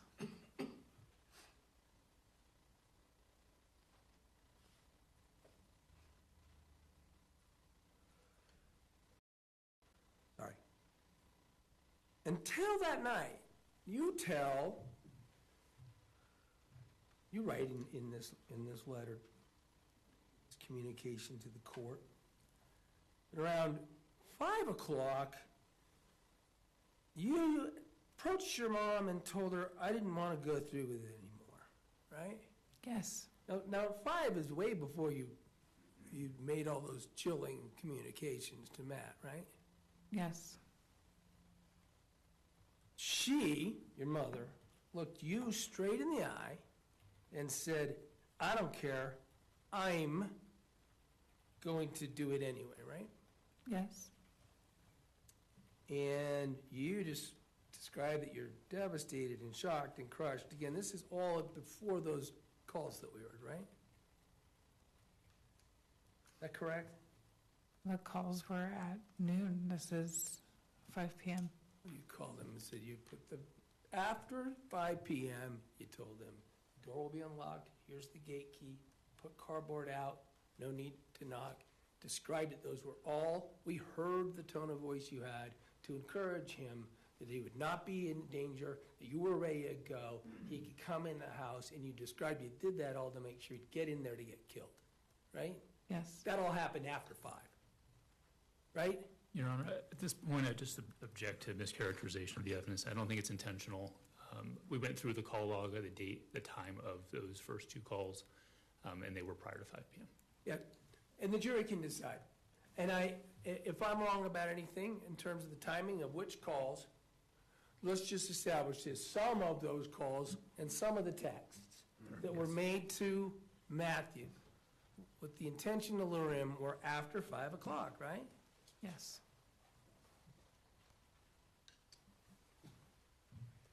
You admit you could have done things.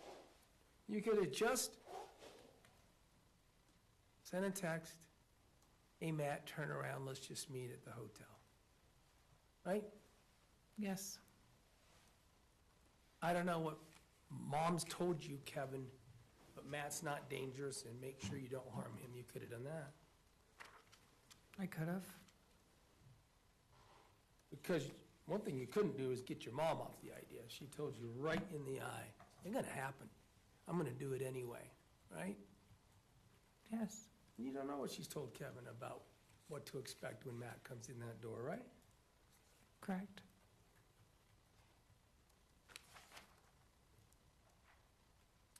Between 5 and 9, you were taking care of your kids, making them dinner, giving them a bath, reading books, getting them ready to go for bed. They went to sleep at 8:30, right? That's what you wrote. Yes. So all this is happening downstairs. I mean, the kitchen to cook is downstairs. Yes. All the activities you're describing are downstairs, and the downstairs area is where the kitchen, dining room, living entryway into the home is, where Matt came in, right? Yes. And then your mom was getting ready for the arrival. We've already talked about moving the toys and things, and that you helped her do it, right? Yes. And that Kevin wasn't around at the time, right? Yes. And this helps us with that, because you say, I don't recall seeing Kevin around the house between 3 and 9. Correct? Yes. You were downstairs. Again, you put a timeline that extends it to 9 and 9:30, also being downstairs after you put the kids to bed. Yes. And Kevin wasn't around. Correct. And then that's when you went upstairs. Your mom said, don't come down. Your understanding and belief was plan was still in place. Her plan to make sure he got shot somehow, her or Kevin. And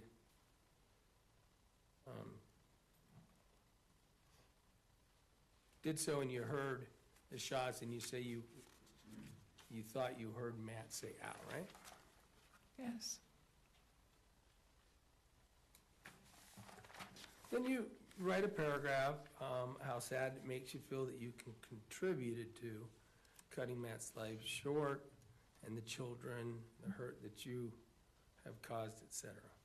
Yes. And again, it says, since the incident happened, the least you could do for Matt, but in reality, you didn't do any of this for Matt until you sought a plea bargain. You didn't tell your story until you were in the plea bargain process, right? The plea was not a driving factor. We can hear you say what was or wasn't, but I'm establishing that whatever your concern and your heartbreak and everything, you never came forward with all that heartbreak and just told your story until you were getting a plea bargain for it, right? No. I'll leave it at that. And the other thing you returned to as the cause of this, the cause of what you did, down at the bottom of that paragraph, is that you shouldn't ignore domestic violence red flags, right? Correct. Continue to blame what you did on Matt's domestic violence, right? Yes. That the state spent hours trying to show that there's no evidence of. Correct.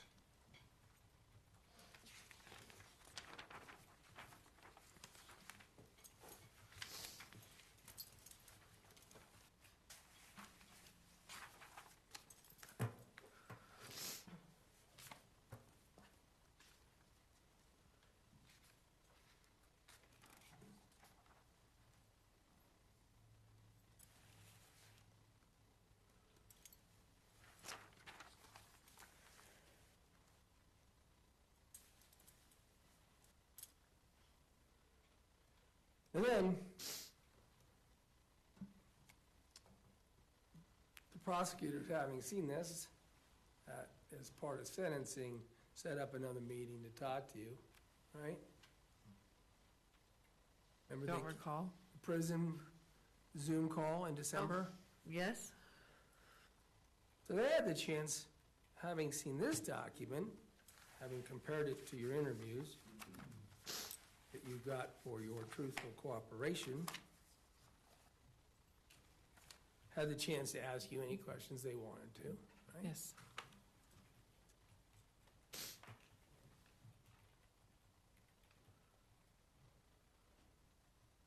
And among the relevant things for this trial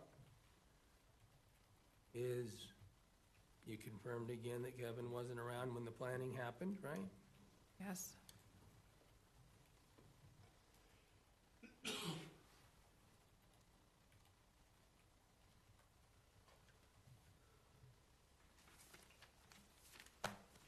And you remember that interview where the prosecutors had the chance to follow up with you with any questions they want, lasted like 20 minutes? I don't recall how long it lasted, Seemed close. give or take. The transcript is 16 pages long. Would that help refresh your memory? I never saw the transcript.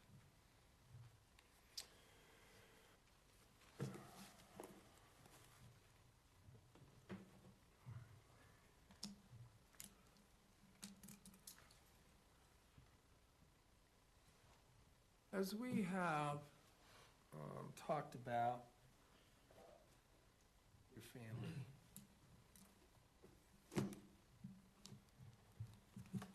your sisters, especially Terrell Ann and Rachel, who sort of come up more than Rory and Jacob in this case so far. Yes. Rory established this sort of atmosphere that they were led to believe was happening and that they were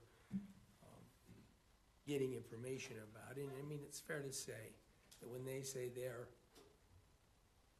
were worried that Matt was unpredictable, they were concerned when he came out, and that they thought it was valuable to know where he was and when he was arriving.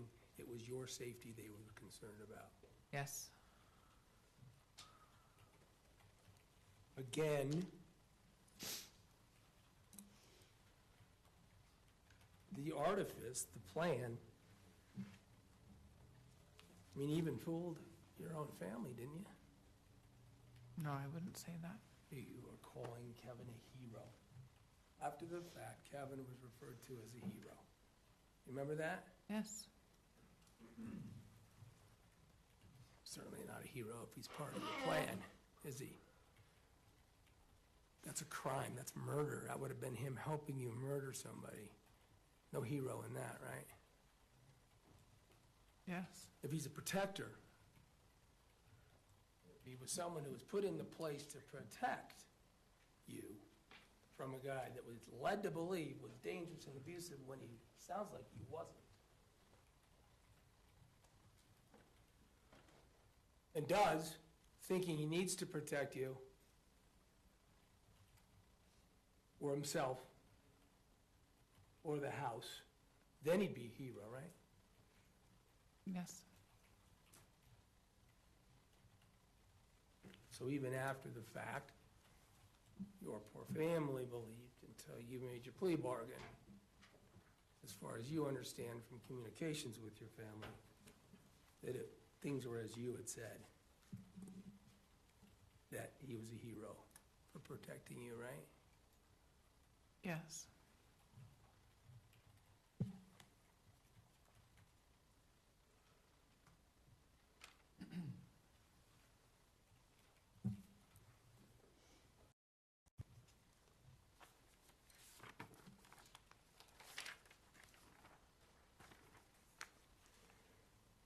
Along the lines of what your family shares their information, your family, that includes Kevin, information that may have been given and provided, and maybe not from their own experiences with Matt and knowledge about things that went on in your life with Matt, is that Matt had guns, right?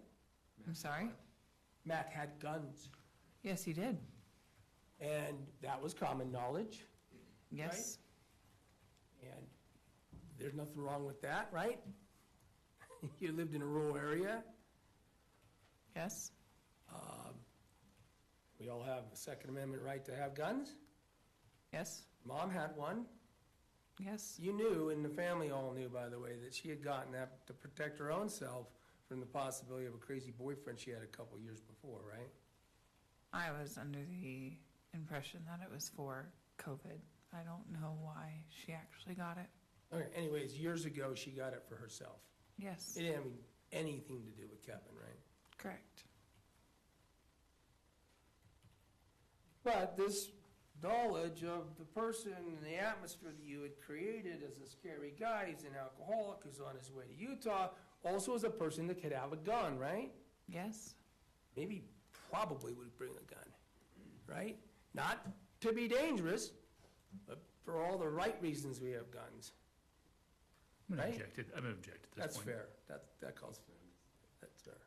I'll instruct the jury to disregard that last statement in question. It was mine, for the record, the witness, I don't think, but, sorry. And then, again, there's been this talk about the fact that Matt got attacked by a dog, right? Yes. And he shot the dog. Yes. It's a nasty attack, it sounds like, that he suffered. Punctured his arm and hand, he got injured, right? Yes, he did.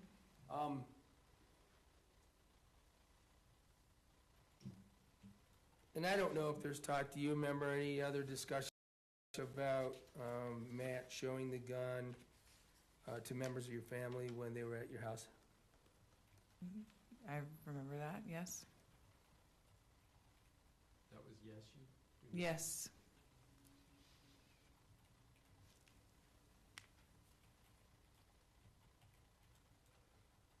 Oh, you made a comment at the testimony yesterday. Let's go back to the 12th. Let's go back to Matt Giegler into the house by you. By the way, you're not with Kevin when you're sending all these transmissions to Matt, right? No. You're not with Kevin when you're calling him and coochie-cooing him into this house to be killed, right? Right. You're not with Kevin when you're sending the text of gate keys, and you're sending the texts of cardboard, No, door unlocked. Kevin's not around. no, he's not.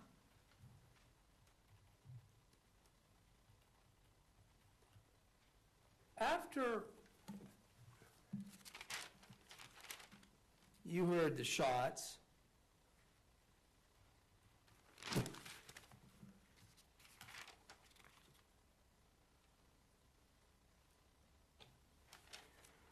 you spoke yesterday that there was this time frame we established, and you're not in court for the whole trial. You don't know what the jury's seen, which is not a lot, except for in opening statements, which are not evidence. But this time frame between when we know when Matt showed up, because we have the doorbell cam, right?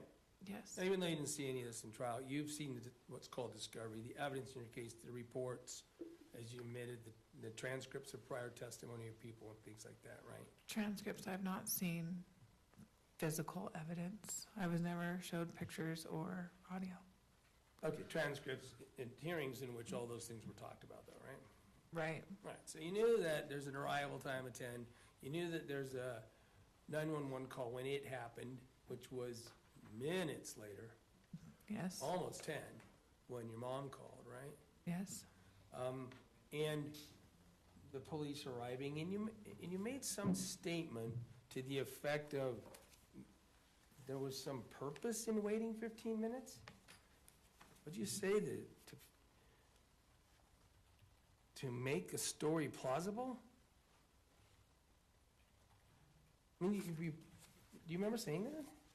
yes, What story plausible? Why do you need, I mean, it does sound to me like, for someone who, for a situation that has been pre-planned, scripted, set up to be an ambush, there's plenty of time to talk to Kevin before the police get there. Right? no, There's 10 minutes. What did you mean when you said we needed to delay calling 911 so we could make our story plausible? You never said that you guys talked about what the story's gonna be, and you didn't, right? right, You didn't. You didn't talk to Kevin about what to do now that a shooting happened and a knife's been placed in the hand. You never talked to Kevin of anything after that, about what he should do or say, right? right, So you've never talked to him about the plan before. And whatever you're talking about needing time to make plausible, make things sound plausible in the time between the shooting and the police arrival, you're not part of. Right? restate your question. You're not part of whatever happened between the shooting and when the police arrived in terms of what you described as making a story that would be plausible. Yesterday Correct. you said that. Yes, So the only people that would be involved in making a story that was plausible in that period of time would be Kevin and Tracey, right? correct, Making a story that would seem plausible out something that was already pre-planned and scripted? That's Yes. when they would be doing it, right? yes, All right.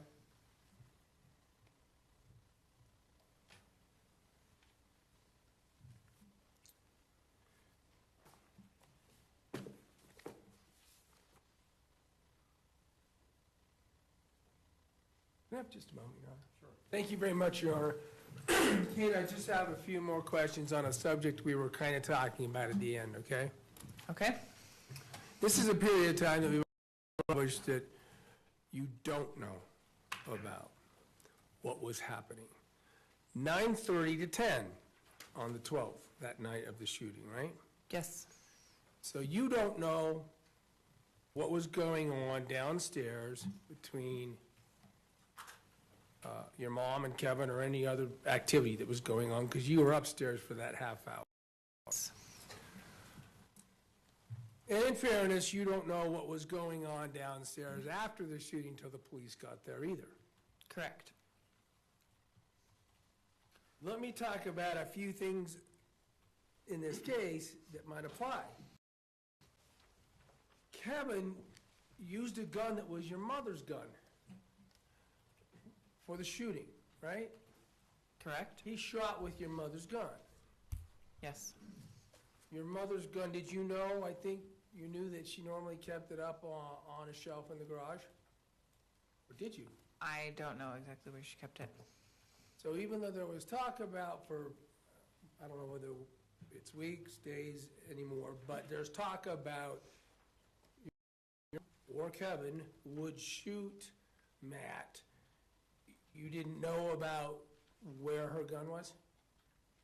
I knew she used to keep it under her bed, but when we moved in, when we came to stay with her, she moved it, so it wouldn't be in reach of the children. So you don't know how Kevin ended up getting that gun that night? No, I don't. Whether or not and how Tracey might have gotten the gun and given it to him, or talked to him about it, or talked to its use or anything like that. Correct. I'm sorry, can we just clarify that answer? I didn't hear. Correct. Okay. Tracy, did you mean Kevin? Either of them. I mean, you just do not know from you as a witness, despite all the planning that you talked about, how Kevin ended up with a gun. You weren't present. You don't know what was said or done by Tracey or Kevin, right? Correct. So it's Tracey's gun. She certainly could have provided it to Kevin, right? Sure.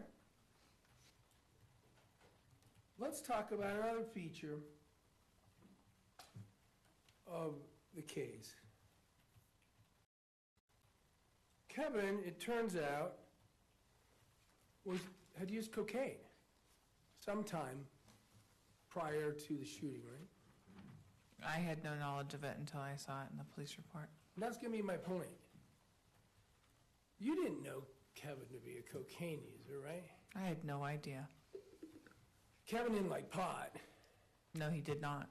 And even though we saw in those text messages and stuff that, I mean, you did like pot, right? Yes, I did. You smoked daily.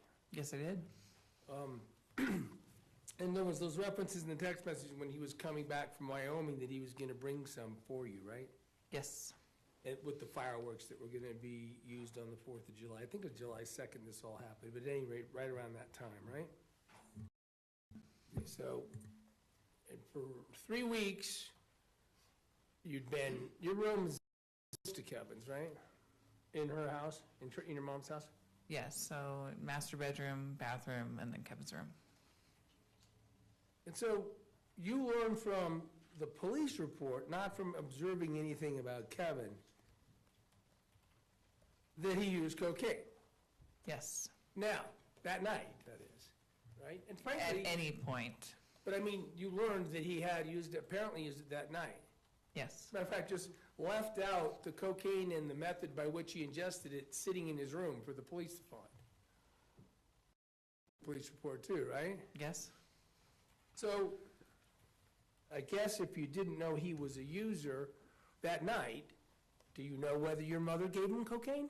No, I don't know where he got the cocaine from. Nothing further. Redirect.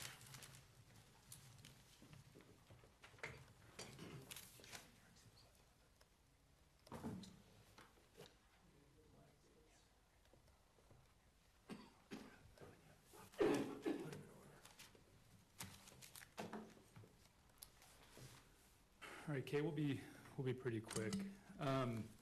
Just want to follow up on a few topics with you, if that's all right. Absolutely. The first thing I want to talk about is this idea of Kevin's mental health. Yes. Okay. You read the statement in advance of plea where you talk about, or where it's talked about his mental health and being suicidal, right? Correct.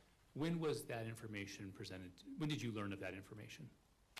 I learned of Kevin being suicidal back in March. Okay. March 2024. Was it your understanding that that was ongoing through July, or was it a moment in time in March? What was your understanding? I didn't know if he was still suicidal or not. It wasn't talked about when you were here in Utah? No. Okay. No, he seemed fine and happy. Other than some depression and maybe some suicidal ideation, does Kevin have any other mental health issues? Projection Foundation. To your knowledge? Not to my knowledge, no.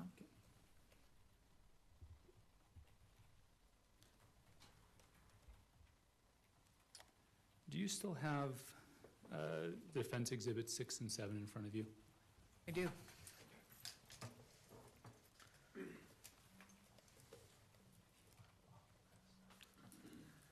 There's a lot of conversation about... I actually don't think I have it. Okay. 6 and 7? Defense is only 2 and 5. Which ones? 2 and 5. Thank you.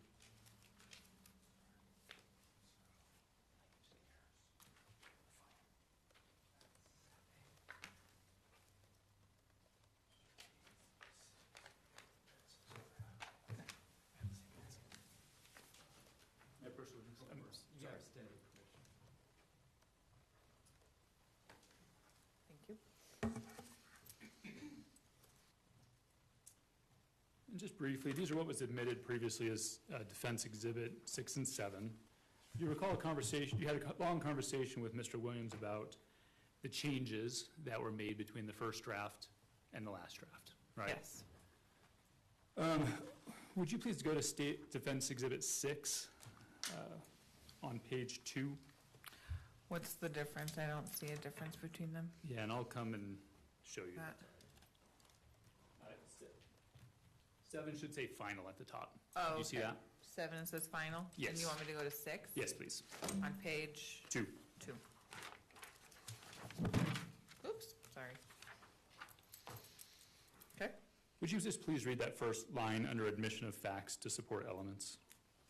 On or about July 12th, 2024 in Utah County, Utah, Kathryn Restelli left her husband and cohabitant Matthew Restelli where... That's sufficient. Okay. Did you leave California on July 12th? No, I did not. It was, in fact, June 20th, which we've heard plenty of testimony about, correct? Correct. So the point is, it was a draft, Correct. right? Now, to the final draft, I'm not going to have you read anything, is it your testimony today that that is true? Yes. Okay.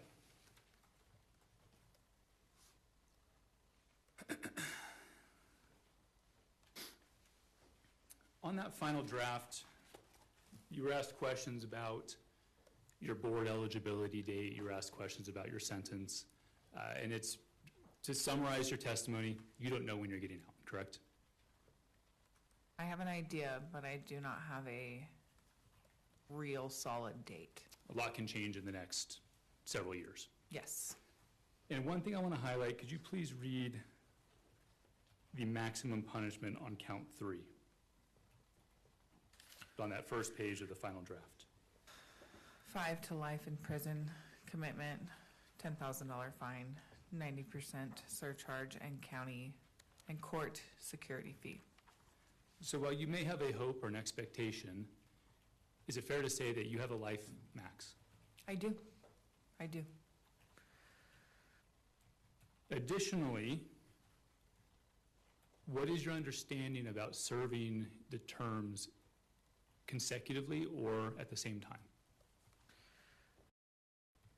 I'm not really sure I understand them entirely. I know that 2 of my charges run together and 1 is separate. Okay. So if the police statement said that that third charge, that first degree felony, was consecutive, would that be your understanding? Yes.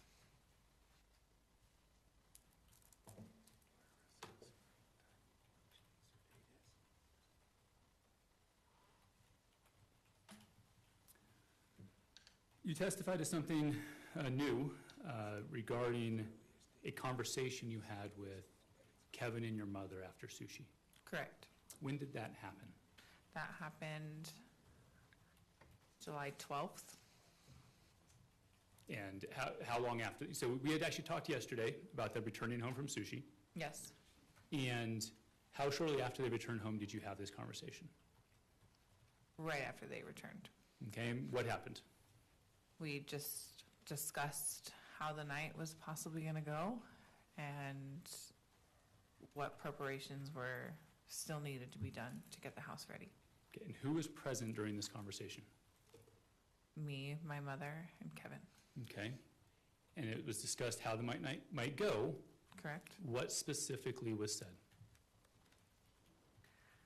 That Kevin would be waiting for him downstairs, that my mother would be downstairs as well.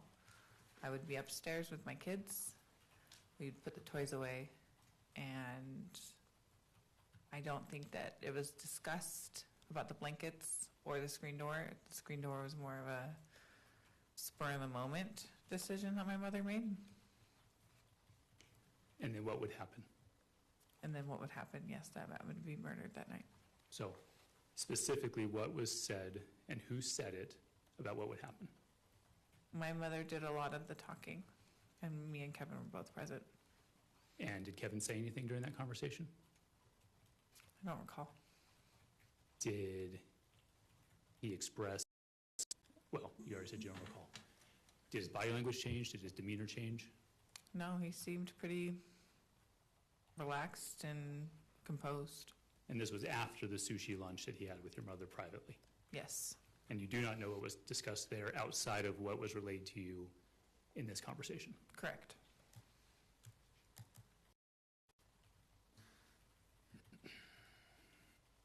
Let's go from this idea of Matt and the abuse that you suffered.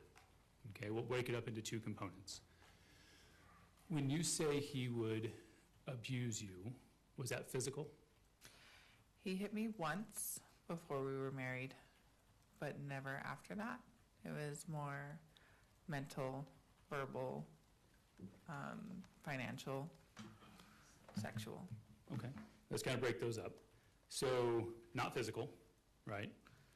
Never Not hit during you. our marriage, correct, Never hit you in the course of your marriage. correct. Would he kind of badger you, Absolutely, blame you yes, for circumstances of your lives? yes, Would he accuse you of things? yes, Would he get angry at you, yes, yell, yes, swear at you? yes, And is this what you mean, and we'll get to the sexual in just a minute, but is this what you mean by the abuse that you suffered? yes, And those are the things that you recorded, correct? yes, Those, the berating, the yelling, that is what you sent to Terralyn and Tracey, right? yes, Nothing physical. nothing physical. Let's talk about the sexual abuse. What do you mean when you say sexual abuse? He forced me to have sex with him. Forced you how? If I did not have sex with him, he would be in a bad mood, and he would blame me at the fact that he was having a crappy day because I did not have sex with him. Did he ever physically force you to have sex with him? He never held me down. No. It was just this berating, this he'd be in a bad mood, he'd pout, is that fair? Yes. And so you felt compelled to do so, Yes. but not physical force. Correct. Did Terralyn know that? Yes, she did. Did Tracey know that? I believe Tracey knew that from Tara Lynn, and I would occasionally tell my mom about that. I felt like I could trust Tara Lynn more with those.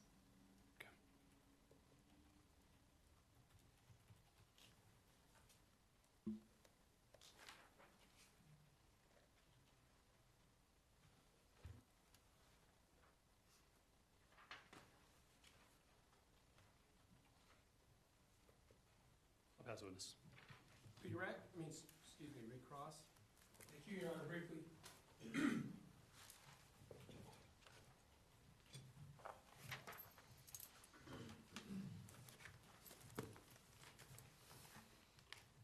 Let's clear something up and make clear. You said you have an idea of how long you're gonna serve in this sentence. Remember, we already established your charge started out with 20 years, right?